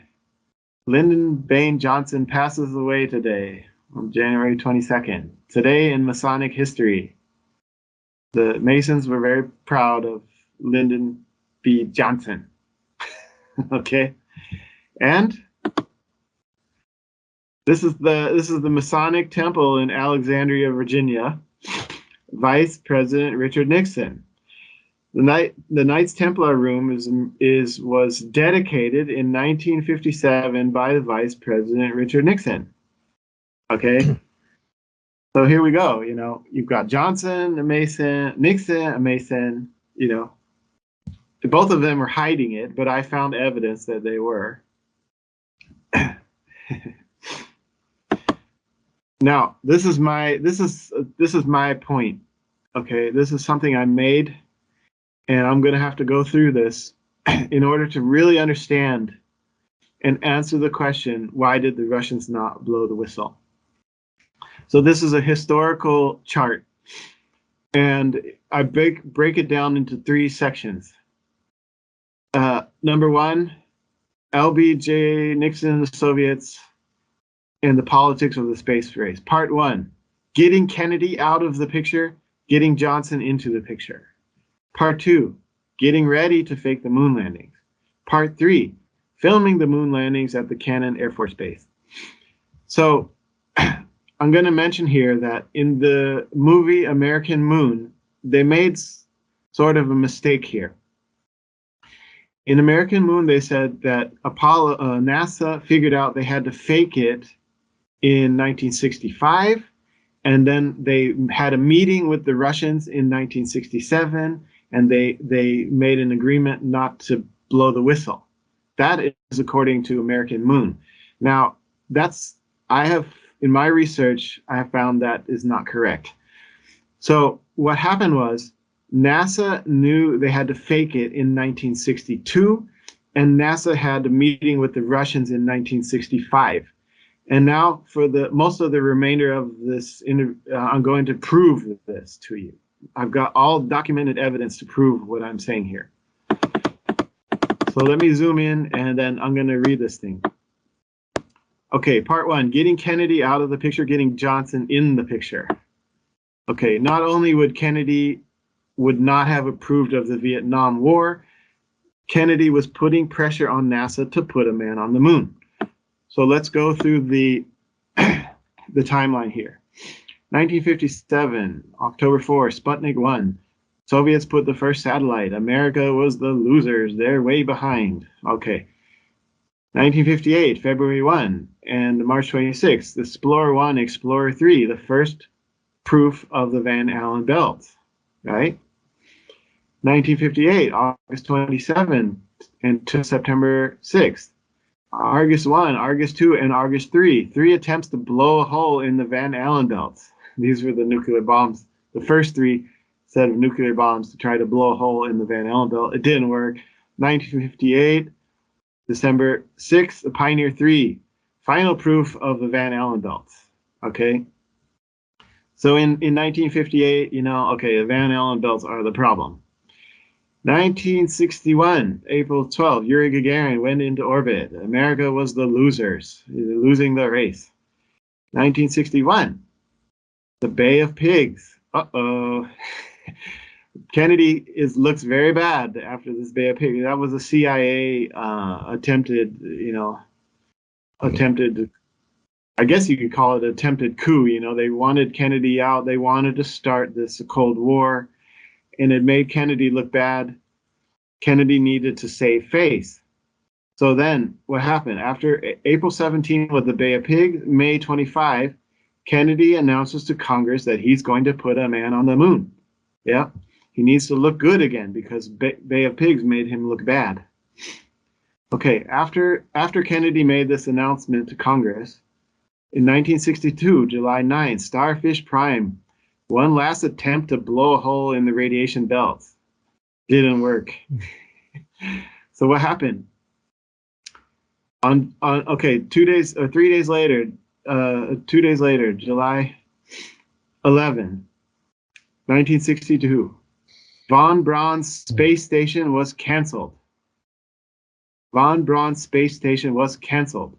This is NASA's way of admitting they had to fake it. Okay, what it means is Von Braun knew that the only way to go to the moon was to send a heavy craft, and that craft had to refuel at the space station, and then he could go to the moon. Von Braun knew that. But on July 11, 1962, Von Braun, his plan was scrapped. No more space station, just go directly to the moon. It's called the Lunar Orbit Rendezvous Plan was adopted. So I'm going to prove this later. In 19, that's what I'm saying is they knew they had to fake it in 1962. I'm going to show you documented evidence of that. What happened after that? September 12, Kennedy's speech. We choose to go to the moon in this decade. Okay, November 21. There was a heated debate between Kennedy and James Webb. James Webb was the head of NASA at the time. James Webb kind of approached Kennedy and, kind of tried to talk some reason into him. Are you sure that you really want to get to there by the end of the decade? And Kennedy gets very, very upset about this. I just gave you so much money. Don't tell me you can't do it. So this is you can listen to this debate between Kennedy and James Webb on the YouTube. I'm going to show you that link. Okay, 1963, November 22nd, Kennedy assassination. Now, I'm not saying that that the reason they assassinated Kennedy is because he wasn't going to play along with the fake moon landings, but he was putting pressure on. They assassinated Kennedy for other reasons. Primarily this, he's trying to end the Fed. Issuing the silver certificate, new money. That was the big final straw for Kennedy. They weren't going to have him for much longer. 1964. Okay, so Johnson, and as soon as Kennedy was gone, Johnson was the stand-in president, and Johnson wanted to win the election. So in order to win the election on July 2nd, Johnson passes the Civil Rights Act. Yes, America was happy. They had been fighting over civil rights for so long, and Johnson finally passed the Civil Rights Act, and that basically ensured that he would win the next election. So what happens after July 2nd? Okay, on August 2nd, the Gulf of Tonkin incident. We got to get ready to send Americans to the Vietnam War. And the other final thing, on October 14th, these two Soviet leaders, Brezhnev and Kosygin, they are put into power in the Soviet Union. Okay, there's a whole story here how the previous one was taken out and these two guys were put in, and so that's a whole nother thing. But they were all buddies. And finally, then on November 3rd, Johnson is elected. Okay, so now the stage is set. Okay, Brezhnev and Kosygin in, Johnson is in, the stage is set. November 3rd, 1964, the stage is set. Okay, so what happens is Johnson goes to meet the Russians. Okay, and he is going to, sorry. Let me try to get back to my thing. Sometimes it's a slow response on these things.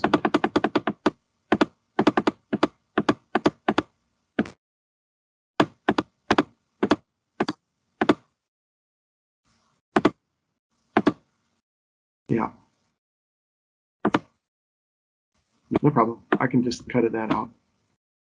Yeah, we can cut that out. It's okay. All right. So here we go. Getting ready to fake the moon landings. Johnson meets with the Soviets and asks them not to interfere with the Vietnam War. However, they needed to maintain the appearance of a Cold War going on. A deal was made where America would let the Soviets win the nuclear arms race, and the Soviets would let America win the race to the moon. The Soviets would not blow the whistle on the fake moon landings, and America would stop producing nuclear weapons, allowing the Soviets to pass them. All space technology was shared equally, but America would let Soviets remain ahead in the space race all the way up until the end, and they would pull off a surprise victory by being the first to put a man on the moon. So during this time, the Soviets were going to be focusing their energy on the 1975 space station meeting. Okay, so I'm saying in 1964 that was decided. Okay, we're gonna let you continue winning the space race all the way up until the end, where we get the first man on the moon. And while that's going on, we want you to get ready for the 1975 space station. So I'm telling you, this meeting happened in 1964, and I'm going to prove that. So let's keep going. What happened in 1965? Operation Rolling Thunder. Yeah, here we go. America's getting ready to send troops to the Vietnam War. And America stops nuclear arms production, just like they said. We're going to let the Soviets win the nuclear arms race, and America's going to win the space race. Okay, March 18, Voskhod 2. Okay, Russia faked an EVA, a spacewalk. Okay, that's what they said. America said, we want you to continue winning this, or create the appearance that you're still winning the space race. Okay, all the way up until the end when we pull off the surprise victory. So Russia's like, what, you want us to do an EVA? We can't do an EVA. So just fake it. Okay, so here we got, in 1965, the first Russian spacewalk was a fake. I'm going to prove that. Then June 3rd, Gemini 4. Okay, now the Americans this was a real spacewalk. But they were behind the Russians, you know. Still, the Russians were leading because they got their first spacewalk. Okay, January 1st, 1966. Werner von Braun takes a trip to Antarctica to find moon rocks. Yeah, getting ready. February 3rd. Luna 9. The Russians makes their first soft landing on the moon. Now, that was not a fake. I'm pretty sure that they did that. But the point is, they were sharing technology, and America allowed them to land first on the moon. Okay, February 22nd, Cosmos 110. This was where they supposedly sent the dogs into the Van Allen belt. Okay, and then the dogs came back, and the dogs survived. So that means the Van Allen radiation belts are not so bad. But they didn't even go to the Van Allen belts. Anyway, we'll come to that later. On April 3rd, Luna 10. Russia puts the first probe into lunar orbit. Yeah, the Russians won again. Okay, June 2nd, Surveyor 2, the U.S. first soft landing on the moon. Oh, America came in second place again. August 10, Lunar Orbiter 1. America put the first probe into lunar orbit. Oh, but too bad, they were second place again. Okay, let's keep going. 1967, January 27, Apollo 1, the fire that killed Gus Grissom. 1967, April 27, Thomas Barron was killed when a train hit his car, getting those guys out of the way. 1967, May 19, the Soviets signed the Outer Space Treaty, but they won't come to agreement on the Unispace Agreement. Okay, the Outer Space Treaty was like, okay, it was regarding if there's an accident, we're going to try to help you rescue astronauts. They signed that one, but they didn't sign the Unispace Agreement because there's a Cold War going on. You know, they can't be friends to go that far and sign this Unispace. And then again, June 10, the Soviet Union breaks ties with Israel at the end of the Six-Day War. The whole nother subject, you know, you got the USS Liberty incident, you know, where the Israel bombed the US ship, and the Russians were sitting there watching it with their submarine and said nothing. And Russia breaks, at the end of the Six-Day War, Russia breaks ties with Israel. This was, again, just a fake thing in order to create an appearance of a Cold War. You know, they had to continue this appearance of a Cold War going on. Now, here it is. Okay, in Bart Sibrel's book, there was a whistleblower who says that the Apollo 11 was filmed at the Cannon Air Force Base. Bart doesn't mention the date. What he just said, it happened in 1968. He doesn't mention the date, so I'm giving a date to this thing. And you're about to see why I'm giving it this date. So it happened here just at the beginning of 1968. So in order to go ahead and film the fake moon landings, one last thing had to be taken care of. Nixon had to be told not to blow the whistle. Okay? Johnson tells Nixon that he will step down and thus allowing Nixon to win the presidency. And the plans were made so that the Vietnam War can continue, and the American public would still think Nixon was great because he was the president who put the man on the moon. Nixon agreed to this. Okay, I'm not going to blow the whistle that it's fake. And so they went ahead and they went to the Cannon Air Force Base and they filmed the Apollo 11 scenes. So let's go into here. 1968. LBJ announces that he won't run for presidency anymore. On March 31st, LBJ is not going to run for presidency. On July 1st, the Nuclear Non-Proliferation Treaty. Johnson is a hero. Yes, we signed the Non-Proliferation Treaty with the Russians. Yes. And then so because everybody was protesting the Vietnam War, so then Johnson became sort of like a hero. Okay, at least we got this Nuclear Non-Proliferation Treaty signed. Then on September 14th, the Zond 5. This is when the turtles orbited the moon. I think it's tortoises, actually.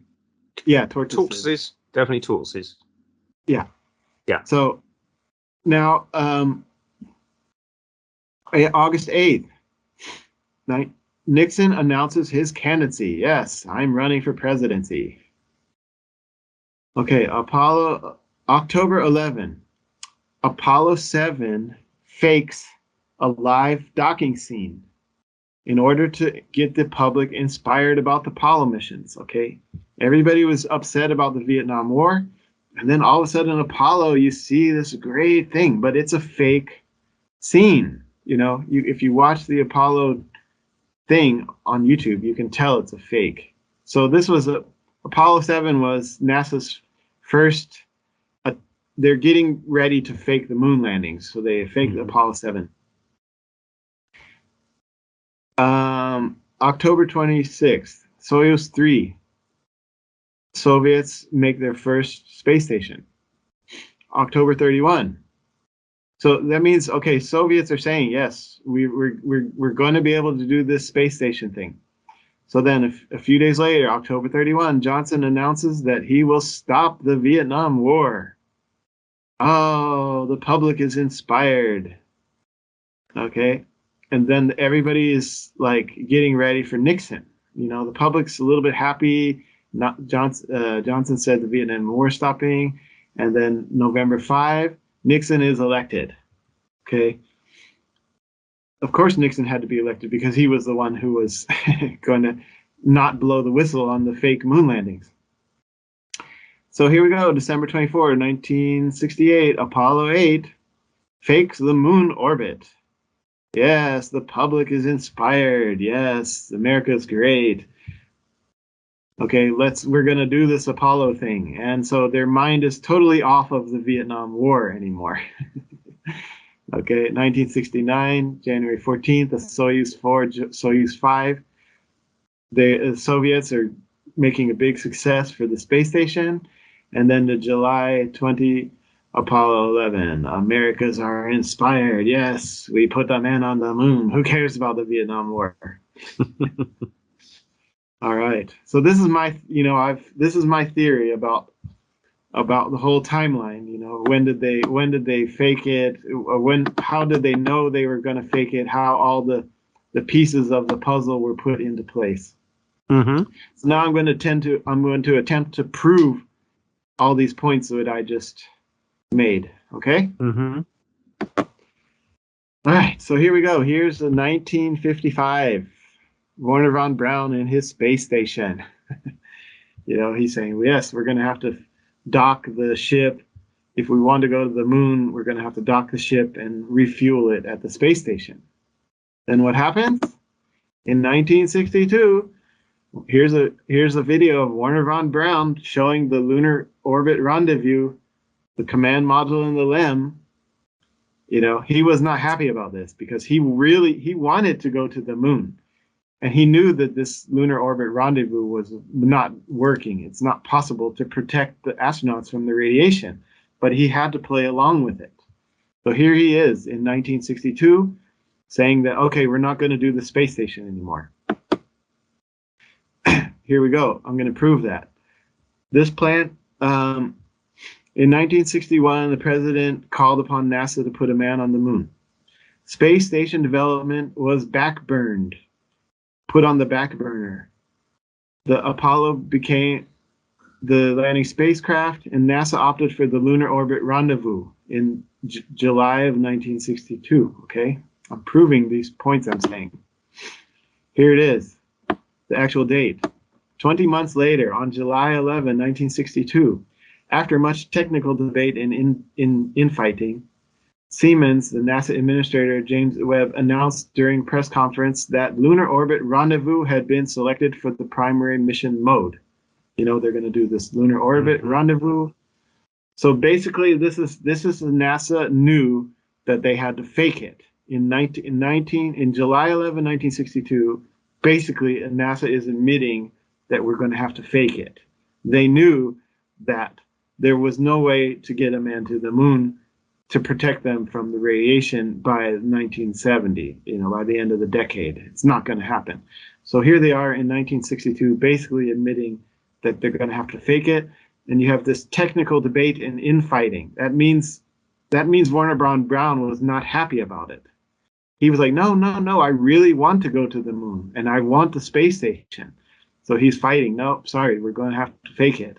It's not going to happen. And eventually Werner von Braun gave in. So here it is, November 21, 1962. This is the interview between James Webb and Kennedy.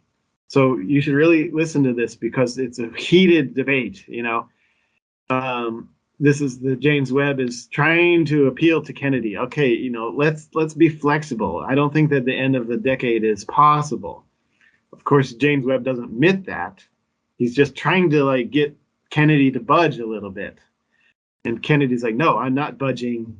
You know, you must, I gave you so much money. You have to do it. You know, so this is a very interesting interview to listen to. And here's the YouTube if you want to find it. Now, this is interesting. This is the Ranger program. So here in the 1962, NASA missed the moon. Again, 1962, it failed. 1962, Ranger 5 missed the moon. Okay, in the 1962, they couldn't even hit the moon, you know? They couldn't even hit it. Why could they not hit it? Okay, it was discovered that the type of diode used in the previous missions was produced problematic gold flaking in the galactic cosmic radiation was messing up the diodes on the ship. So they couldn't steer the ship properly. That was discovered in 1962. So then they started changing their diodes. And then finally, at the 1964, the Ranger 6, at least they made the impact with the moon, you know, but the cameras failed. But then later, then again, just after that, in 1964, Ranger 7, mission accomplished. You know, they were taking video and images of the craft as it was slowly crashing, you know, as it was in orbit and slowly going down towards the lunar surface. So this was when they got nice pictures of the lunar surface in 1964, and they had the diode problem solved. Now, here we go. As I mentioned, 1965 was the agreement between America and the Russians. Don't blow the whistle. We are going to let you win the nuclear arms race, and we're going to win the space race. So this is the proof of it, you know. As I mentioned, we're going to let you win the nuclear arms race, and we're going to just stop producing nuclear weapons, and we're going to start decreasing our nuclear weapons supply. So that happened in 1965, as I mentioned. Okay, here it is. Just after that agreement, here's Russia's first spacewalk, right? And you can tell it's a fake because of the studio lighting. Mm-hmm. The Bigger than the normal lights, yeah. So this is you can see he's just dangling on a string, and this in the background is a video of the Earth spinning by. So the theory that the Russians would have blown the whistle when the Russians themselves were faking it is just ridiculous. Okay. What happened after that? Von Braun goes to the Antarctic to pick up the moon rocks. Yep, in the winter. Winter of 1966 would be the summer in Antarctica. And then while Von Braun was down in Antarctica, what was going on? Okay, here it is. February 22nd, the dogs. Oh, the dogs went to the Van Allen radiation belt. It says the 2 dogs showed severe dehydration and weight loss and muscle loss, not coordinated. It took them several weeks to recover. Okay, but they survived. The dogs survived the Van Allen belt. Wait a minute. It's only 882 kilometers high. Means they didn't even go to the Van Allen belt, right? So here it is. This is basically the Russians are lying, saying, okay, the dogs survived the Van Allen. They didn't even go to the Van Allen. Now, what's next?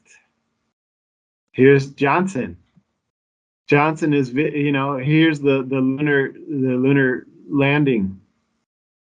Johnson visits the NASA. Says, "How's your lander going? You're gonna have to fake it. You're gonna have to convince the public that this thing can fly." So they were doing all these flight tests, in the Arizona desert, and and then they moved it later to Texas. But anyway, Johnson came and inspected. How's the faking it thing going? How's your lunar lander going? Now, this is the Cannon Air Force Base. Okay? Mm-hmm. This is the Cannon Air Force Base. Now, it's hard. You cannot get, you can't go to like Google Images and get the high detailed what's going on at the Cannon Air Force Base because it's off, it's a top secret thing. But I managed to get a couple pictures of it. So this is the runway. There's a couple runways here. And behind the runway, it's called restricted areas. Okay, so that means even if you're military personnel, you're working at this Air Force base, you go to the other side of the runways and you go down and there's a fence here. Nope, you're not allowed. This is all. Very few people have access to this restricted areas here. And what's there? There's this big hangar. Okay, here's the runways. And here's the big hangar, the Cannon Air Force Base. This is where they filmed the Apollo 11 moon landings. Okay. Here's the highway. This is the highway from Texas to New Mexico. And you take this exit. You can enter into the Cannon Air Force Base, but you're not going to get access here if you're not a military. And then what's over here? A golf course. Yep, Cannon Air Force Base. Golf course. And what do we have? We have Johnson and Nixon playing golf together. This picture is not at the Cannon Air Force Base, but anyway, golf is where politicians meet. And they also play it on the moon. Yeah. Now, Zond 5. Here we go. The Russians are lying. The tortoises underwent biological changes, and it was concluded that these were primarily due to starvation. They were not affected by the space travel. This is a lie, okay? The Russians were lying, okay? The tortoise can survive many, many months without food. They do that every winter. They go into hibernation, they stop eating, and they can even stop breathing. Sometimes the ice covers their body and their body freezes and their heart even stops. But then at the end of the winter, when it thaws out, they start breathing, they start eating again. So how can you mention that the tortoises died due to starvation, or that they were affected by the whole thing is just a ridiculous lie, They were affected by the radiation. Okay, Luna 16. Now this is after the Apollo missions, or after Apollo 11. But I'm just pointing out one more last point here. According to the Bochum Observatory in Germany, strong, good quality television pictures were returned from the Luna 16 spacecraft. Okay, wait a minute. The Bochum Observatory in Germany is in West Germany. It's not in East Germany. Okay, so that means I'm just proving to you that whatever the Americans were doing, the Russians knew about it. Whatever the Russians were doing, America knew about it, and all of Europe as well. They're all, they can catch the same television signals coming from all the crafts. There was no secrets going on. And this is just proof of that. That the Bochum Observatory was also receiving the signals from Luna 16, the Russian. This is the EU. This is the European Space Agency receiving the signals from a Russian craft, Mm-hmm. So what are you talking about keeping secrets? There was no secrets there. All right. So this is I've kind of proven my points about the 1962 is when they knew they had to fake it, and 1965 was when they made an agreement with the Russians that not to blow the whistle. And as I mentioned, you should watch the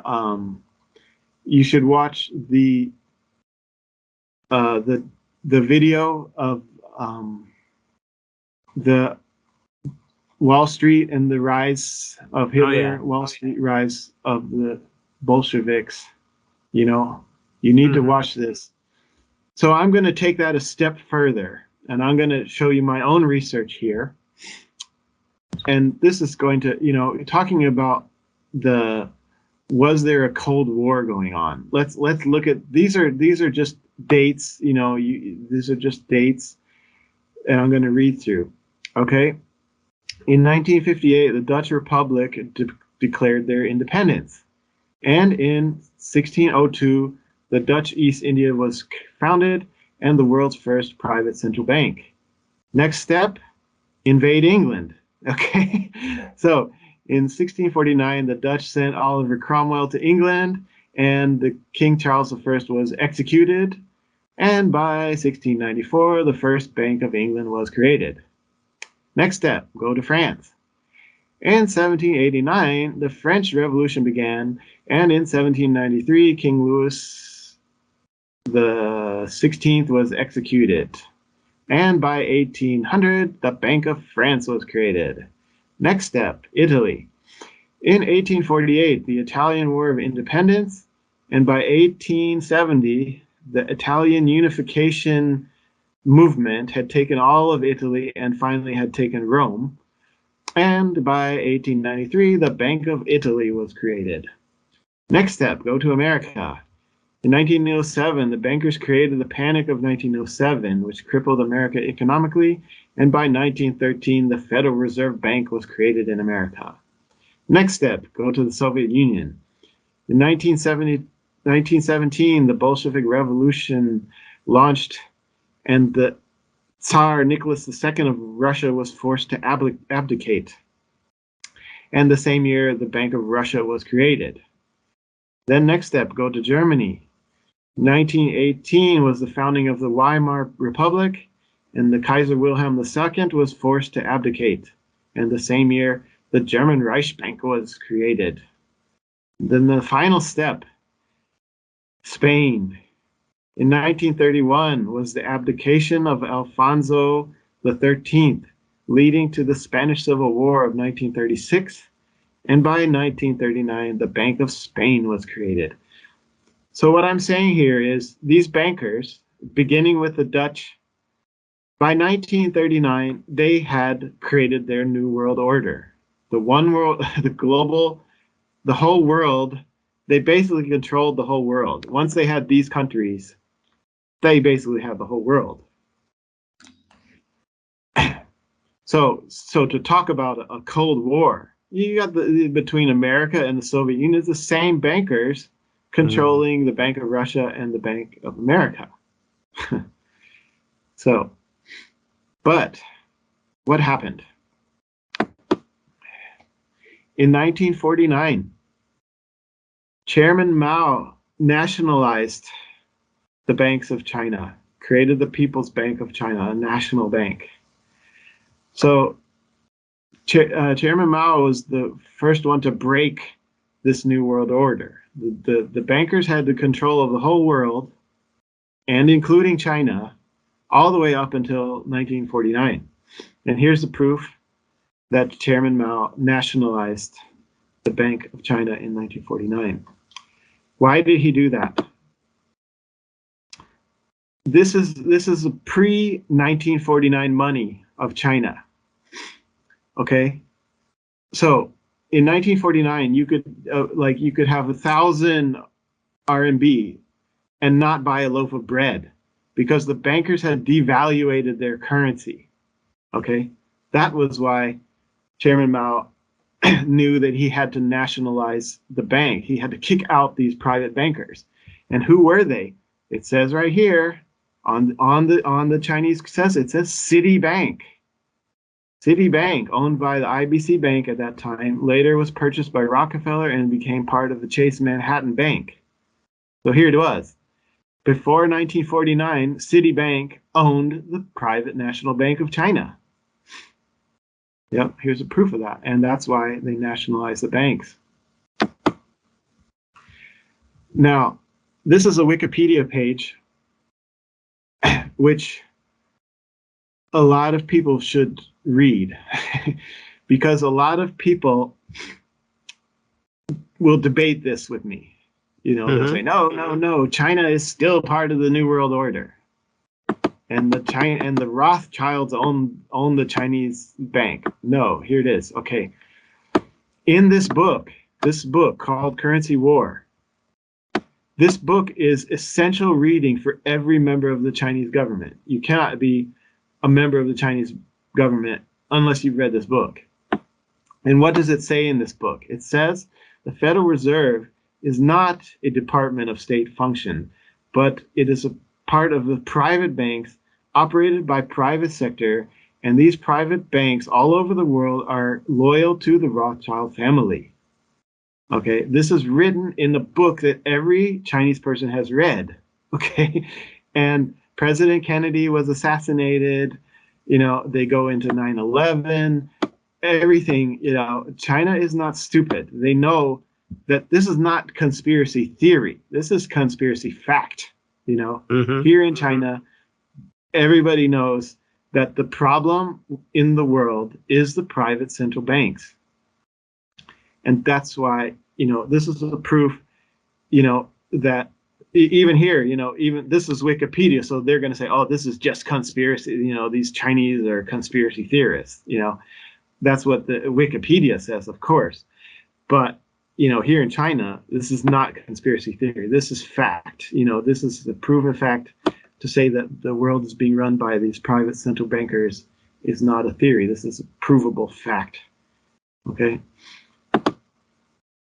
Now I'm coming into the suppression of free energy devices. Okay, here it is on Wikipedia. Proof of the suppression of free energy devices. This is called the EM drive. It's called and they like to call it the impossible drive. So here it is. It says a result. They said that, okay, NASA reported to have a success with this, but the result was not since been replicated. And subsequent studies have indicated that the thrust observed was measurement error caused by interactions with the Earth's magnetic field, blah, blah, blah. No other published experiment has measured apparent thrust greater than the experimental margin of error. In March 2021, physicists at the Dresden University of Technology published 3 papers claiming that all results showing thrust were false positive, explained by outside forces. So here is suppression of a free energy technology, and this ties in directly with NASA. Okay, so I'm going to if you don't mind, I'm going to read you a little timeline of how this thing was suppressed. Okay, so there was a company called SPR, and they created the first EM drive in 2002. And then in 2000, but it was getting hot. So then they proposed a cooling system for it. And they said, okay, we found a way to keep it cool. But in 2006, as soon as they did that, the scientific community started saying, whoa, wait a minute, you're talking about a free energy device. This is not possible. So they started suppressing it in 2006. In 2009, Boeing, the American company Boeing, invested in the EM drive. But then in 2012, they claimed they dropped it. They said, no, we're not involved in that project anymore. In 2014, there was some other, the American media started attacking some scientific journals. There were some other scientists who had been experimenting with this, and they started seeing positive results. And the American media started attacking the scientific journals for even publishing these things. And then finally in 2015 was the first scientific article debunking the EM drive. In 2016, that company, SPR, who had invented it, they decided, okay, we're going to go private. We're going to go private. We're not going to be part of the government anymore. We're going to continue experimenting with these in private. And then also in 2016, NASA also got involved, and they reported a positive result. And even NASA got criticized in 2016 for reporting for reporting positive results on this EM drive. And then also Boeing, some members of the Boeing staff, even though they claimed they had dropped it, were still experimenting with it, and some of their people reported positive results, and the Boeing, the company, denied that. No, we didn't report any positive results. And then a satellite, also in 16, a satellite was sent up with one of these EM drives in it to see if they actually could get propulsion in space. So the satellite went up, but the results were not published. Finally, in 2016, China got involved, and they said, no, we want to invest in this thing as well. So China gets involved in 2016. In 2017, China reported successful testing of the EM drive. In 2018 was the second scientific article debunking the EM drive. In 2019, some of the members of NASA wanted to continue experimenting with EM drive, so they actually quit NASA and went to go work for that private company. And then in 2021, as it said here, this was the third and final debunk of the EM drive, and all these scientists in Germany are saying, no, this thing does not work, this thing does not work. So this is a suppressed free energy technology, and I'm telling you, this thing works because we have it here in China, and it does work. So this is part of the, I could go into a long subject about, free energy devices, because that's my specialty, and how it's been suppressed, And on that point, there is an interview, I believe, with Ben and you on Ben's Hipanwa show, so we can put a link for that. Yeah. So this is my area of research. This is an article of 2009. It's called a spin battery. physicists develop a new battery using a new source of energy. Now, this is the quantum energy which I spoke about. This came from the University of Miami in 2009, and this was suppressed. So what happened was these scientists who published this article, they were told, okay, you messed up. Do not use the words new source of energy. You cannot use these words new source of energy. So they said, they didn't get fired or anything, but what happened, they said, we're going to give you money to develop a new kind of computer, a new kind of computer memory called spintronics. Okay, so as long as you continue to develop spintronics and this quantum computer, then you can continue working with us.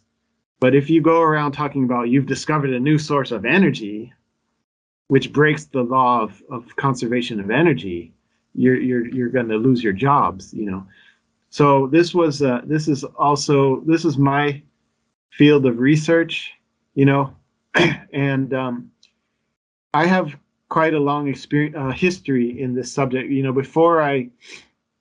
Before I started talking about the moon landings, I had quite a name for myself in the free energy community. I had been interviewed, and I was involved with the technology which was suppressed. It was in Canada, and a lot of debunkers came and attacked me. This was back in 2008, 2009. If you search my name, you can even find the debunker articles where they criticizing me. Mm-hmm. So I have some experience, and I know several other people who have experienced suppression of this free energy technology. Even one of my friends was killed a couple years ago. Oh. But and that was in South Korea. But anyway, I tried to tell my friend, I said, don't do this in South Korea. I said, you come to China, then you'll be safe. But he didn't listen to me. So anyway, this is just, I study quantum physics. So I'm no longer into the free energy community, And I'm personally not a big fan of the free energy community. Like there's these, I'm not going to mention their names, but there's a big community and they have big conferences where they invite all these big speakers to come in and they talk about free energy and they're so-called experts in the field of free energy. And not one of them has actually built a working device. I'm one of the few people who's actually built a working device. So one time I actually called them up. I said, I have a working device. Would you be interested in hearing about this working device? And they're not even interested in it. They're not interested in work. They're just interested in these big names, these so-called free energy gurus, so they can make money off these people going blah, blah, blah. And not one of them has actually built a working device, So that's my opinion of the free energy community. But I do know several people who have working devices, but that's a whole nother subject. So anyway, I just wanted to tie that in with the Apollo, NASA, and how is free energy connected to this moon landing hoax. Mm. It is a suppressed technology, and NASA was involved in it. Now we're coming to the artificial sun. This is a lot of people have heard about this. And what is it? It is also a kind of a free energy technology, but it's not ready yet. They're predicting it's going to be another 5 years before it's ready. Hopefully I can help them speed that up. But the reason I'm showing you this, it's called the tokamak. That's the name. And this was invented in the 1950s in the Soviet Union. So let me just read through this. In the 1950s, they kind of came up with this idea, and they apparently had made a working model in 1958 where they created a stable plasma equilibrium with the magnetic fields. Again, this comes back to how are you going to protect astronauts from the space radiation? It's the same thing, this torus magnetic fields, the torus plasma you know. So, but then there was a lot of criticism. By the mid-1960s, they started to show improvements on the design, and the Russians released a positive results in 1965. Okay, that's when the America met with the Russians, according to my timeline. But there was some problem with the measurements, and finally a second set of results published in 1968. This time claiming a better performance. They also met with skepticisms. But the Soviets sent a delegate in 1968. The Soviets sent a delegation to the UK and invited them to come make their own measurements. These UK scientists went to the Soviet Union, they measured it, and in 1969, they published a result and in the scientific journal that yes, this machine is producing positive results, and it resulted in a stampede of tokamak construction all over the world. So coming back to this thing about a Cold War between the Soviet Union and the Russians. Okay, so here we have it. In 1969, a publication that this tokamak is working created a stampede of tokamak construction all over the world. It means Europe and America. From 1969, they were all working together to try to create this artificial sun.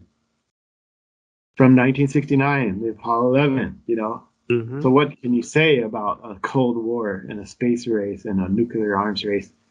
This is the solution to the nuclear energy problem. This is a safe version of nuclear energy. As you know, the nuclear reactors today are not safe. Yeah. And this is a safe, what we call a safe nuclear reactor. So this is a very exciting project, and I'm also involved in it here in China. So coming to China, this is the Chinese observatory who found the laser reflectors on the moon. Okay, a lot of people say there's no laser. A lot of people in my group, you know, who doubt the Apollo landings, say there's no laser reflectors on the moon. They say you can just bounce a laser off the moon. You don't need the reflector. Yeah, okay. Yes, you can bounce a laser reflector off the moon without the reflector, but if your laser actually does hit a reflector, you will know the difference. And so I can tell you there are laser reflectors on the moon. Here in China, we can prove that. But that does not mean they were put down by human beings. They were put down in an unmanned craft. Mm-hmm.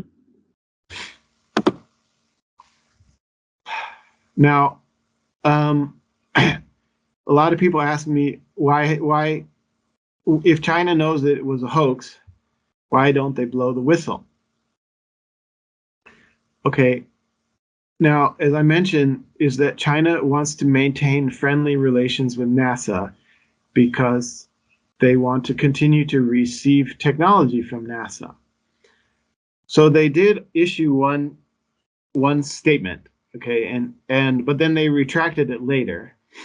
But we can find it in the Wayback Machine. We can find that in the 2012, the Chinese article said, "We spotted traces of the previous Apollo missions."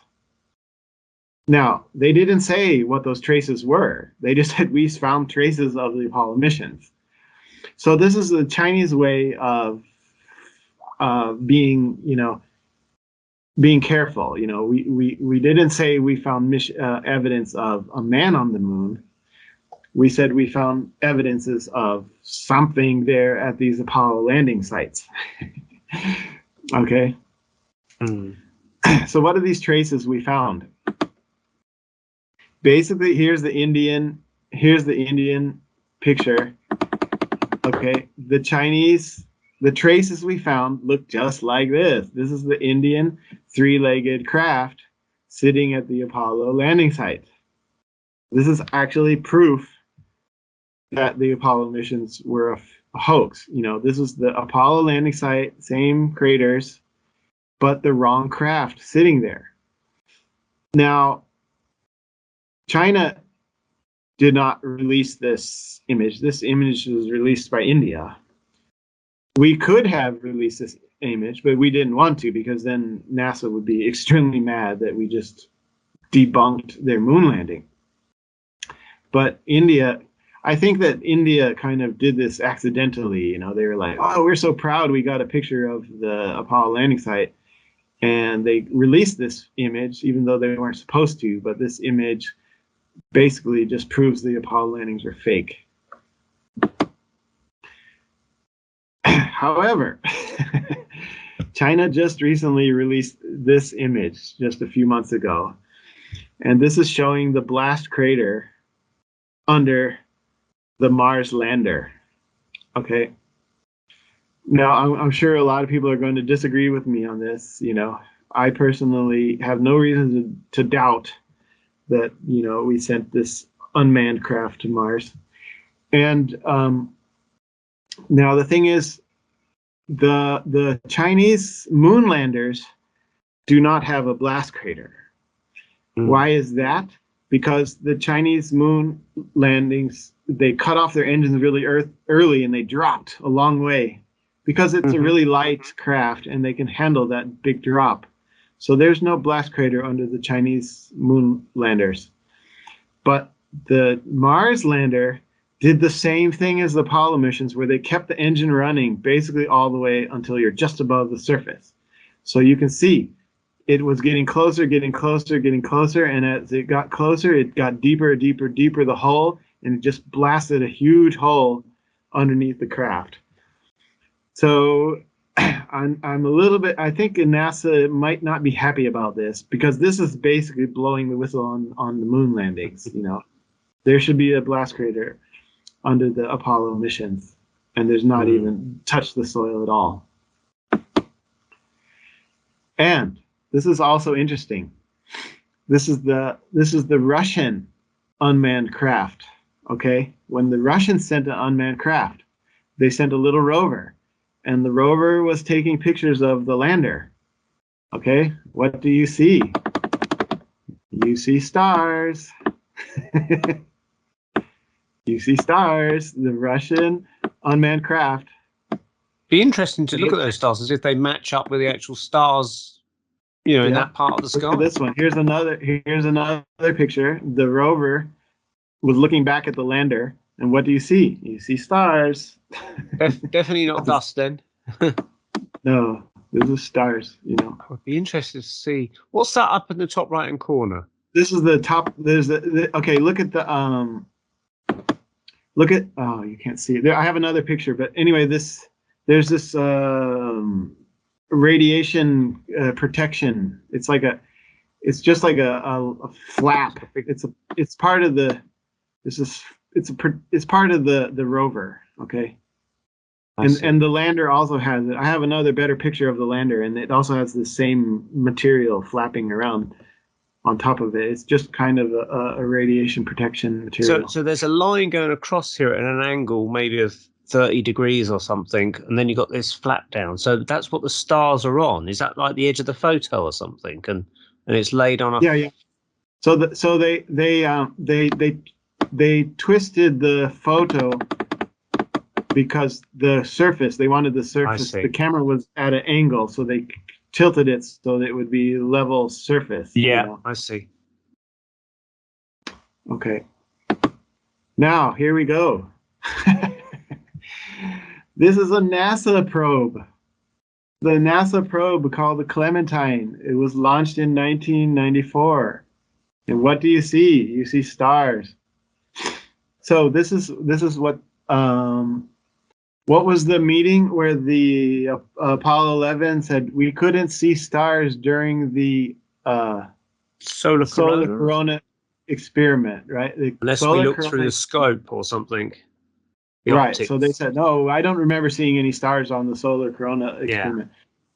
What is the solar corona? It's when the sun is hiding behind the moon. That's exactly what you have here. The sun is hiding behind the moon. And what do you see? You see stars. So basically, NASA just debunked themselves.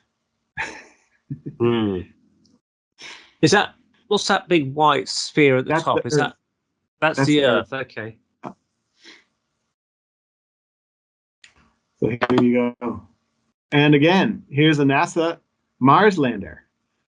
Again, a lot of people aren't going to agree with me, but I personally think this is real. I have no reason to doubt an unmanned craft going beyond the Van Allen belts, you know. And what do you see? You see the blast crater underneath. The NASA is also blowing the whistle on themselves by showing us a blast crater underneath their Mars lander. I suppose they'll be talking about throttles and things on Apollo landers, I suppose. You know, the fact that they control it with a throttle, the 10,000-pound thrust and stuff. But yeah, there must be some sort of similar thing on the the Mars landers, yeah. They throttled it down, but either way, you're going to get a blast crater because the LEM was much heavier than these little unmanned landers. Yeah, yeah. So much bigger engine, and even if you throttle it down, still there's going to be thrust. And the point is, on the Apollo missions, you know, they were just a few feet before they shut down, a few feet above the surface before they shut down. You know, so there's obviously going to be a blast crater. And I mentioned it last time that China found the moon rocks. They brought moon rocks back to Earth, which are different age from the Apollo mission rocks. This is it's not a whistle blow. It doesn't really mean anything. The fact that these rocks were younger doesn't mean much. It says, you know,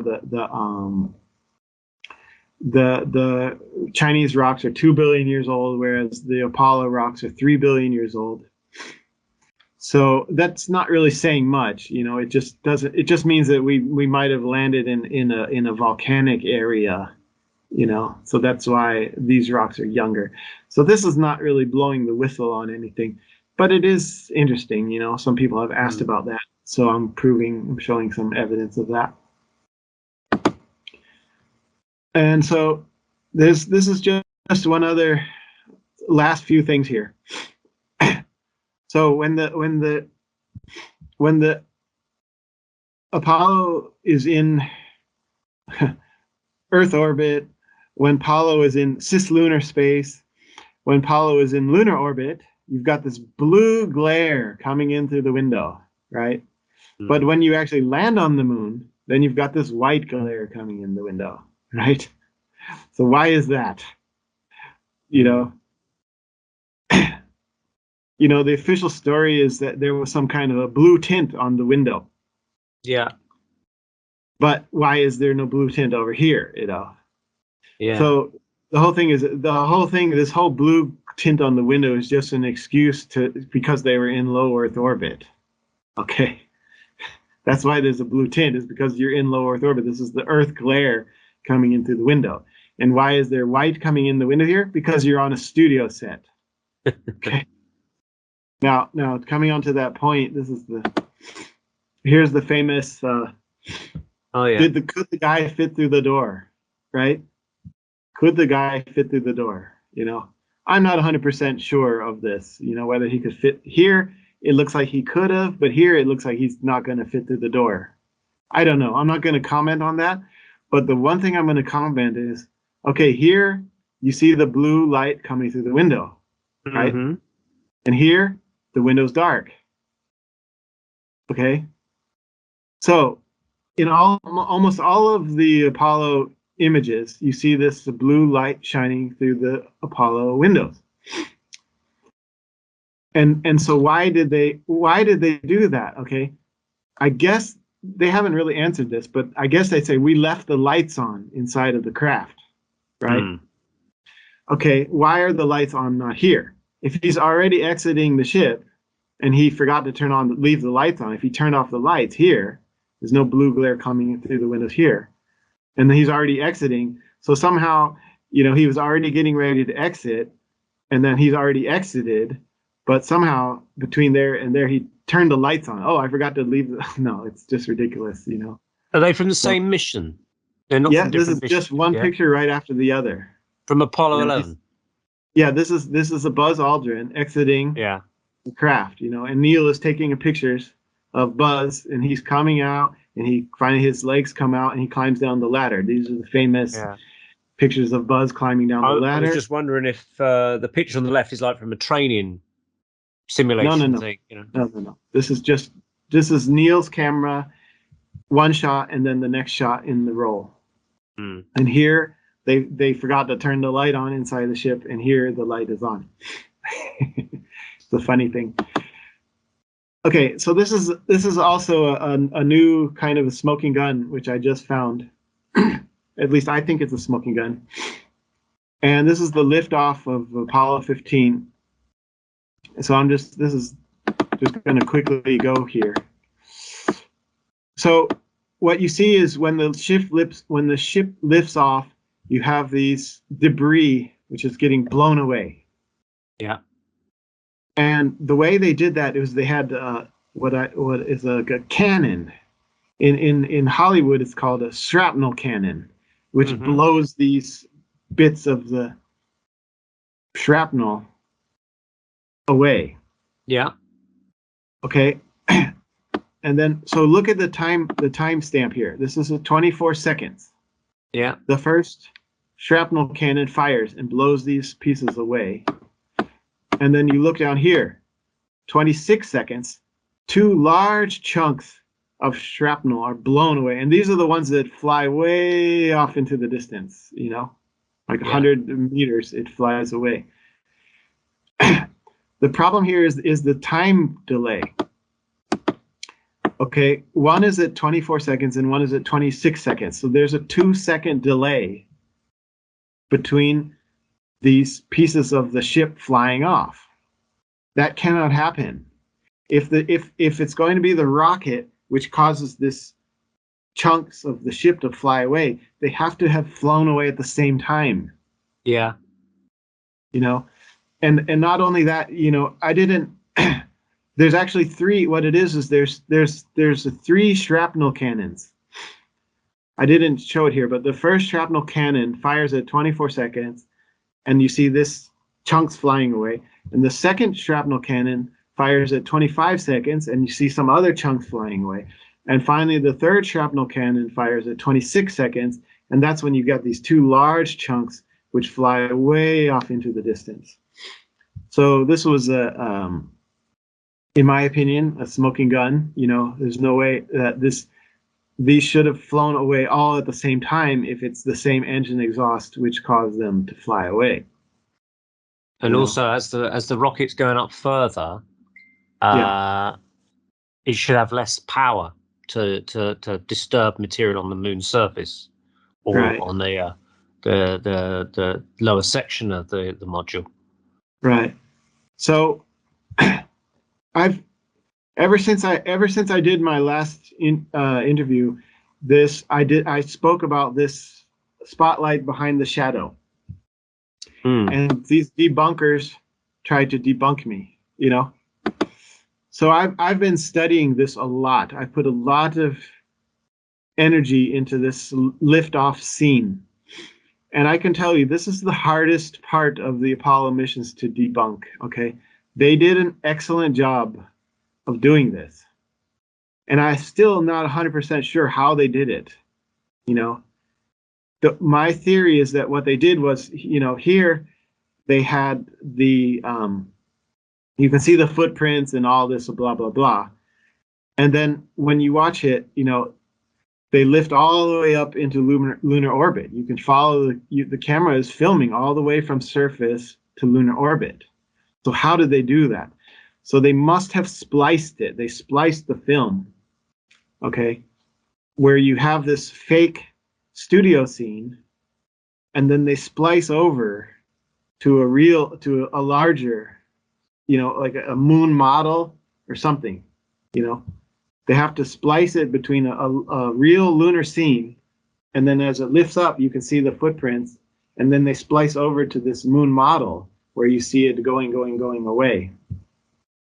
Okay, that's my current theory on how they fake this. This is the hardest thing to disprove, is this lunar takeoff, because they did a really good job of doing that. Okay. Now, finally, I'm going to say one other thing, which probably a lot of people aren't going to agree with. But anyway, this is something I just found. So this is the Apollo 11 lunar liftoff. and the official Apollo version of it. You see this white dot here? Yeah. Okay, so if you go to here, 9 minutes and 14 seconds, this white dot falls down to the surface of the moon. You can follow it almost all the way down. So what this is a chunk of the ship which fell off, and it falls all the way to the ground. So this is something which cannot be done in a studio.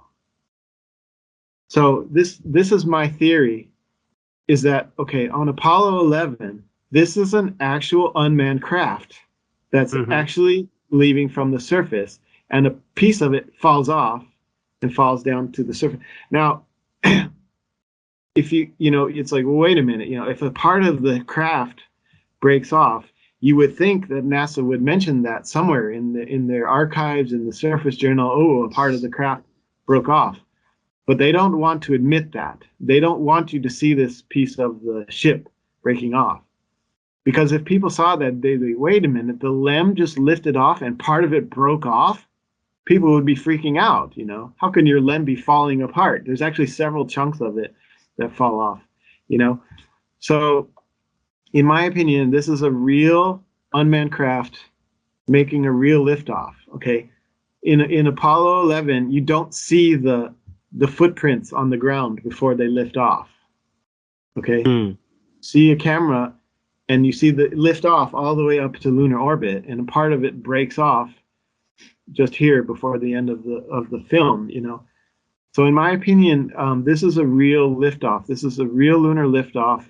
This is an unmanned craft, and part of it broke off. NASA doesn't want you to notice that. If you watch it, it falls all the way to the lunar surface, So that's something you can't do in a studio. Yeah. So anyway, this is just my theory, is that they sent unmanned crafts, and they use those unmanned crafts to get an idea of what it looks like, what a real lunar landing looks like, what a real lunar takeoff looks like, okay? Now, finally, my last point here is a quote from Duke.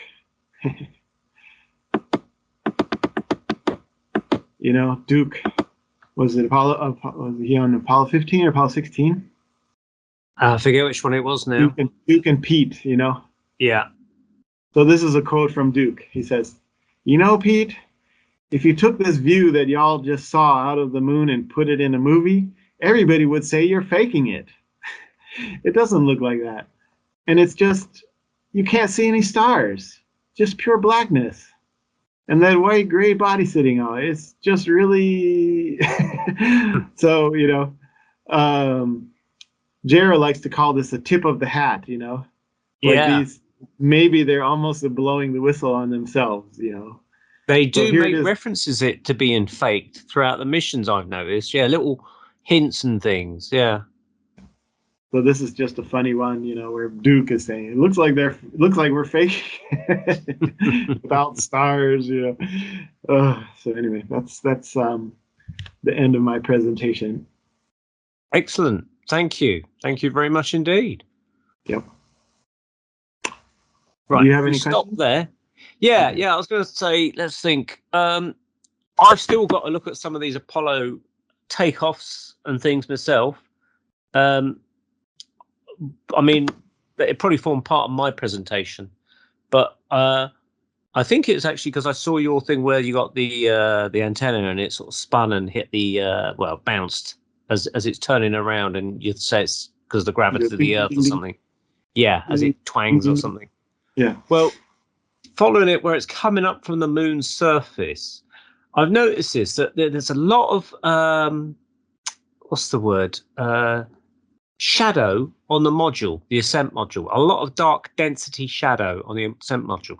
But when you're looking down at the moon's surface behind it, you can't see, although you can see craters and things moving behind it, you can't see the same density on those shadows.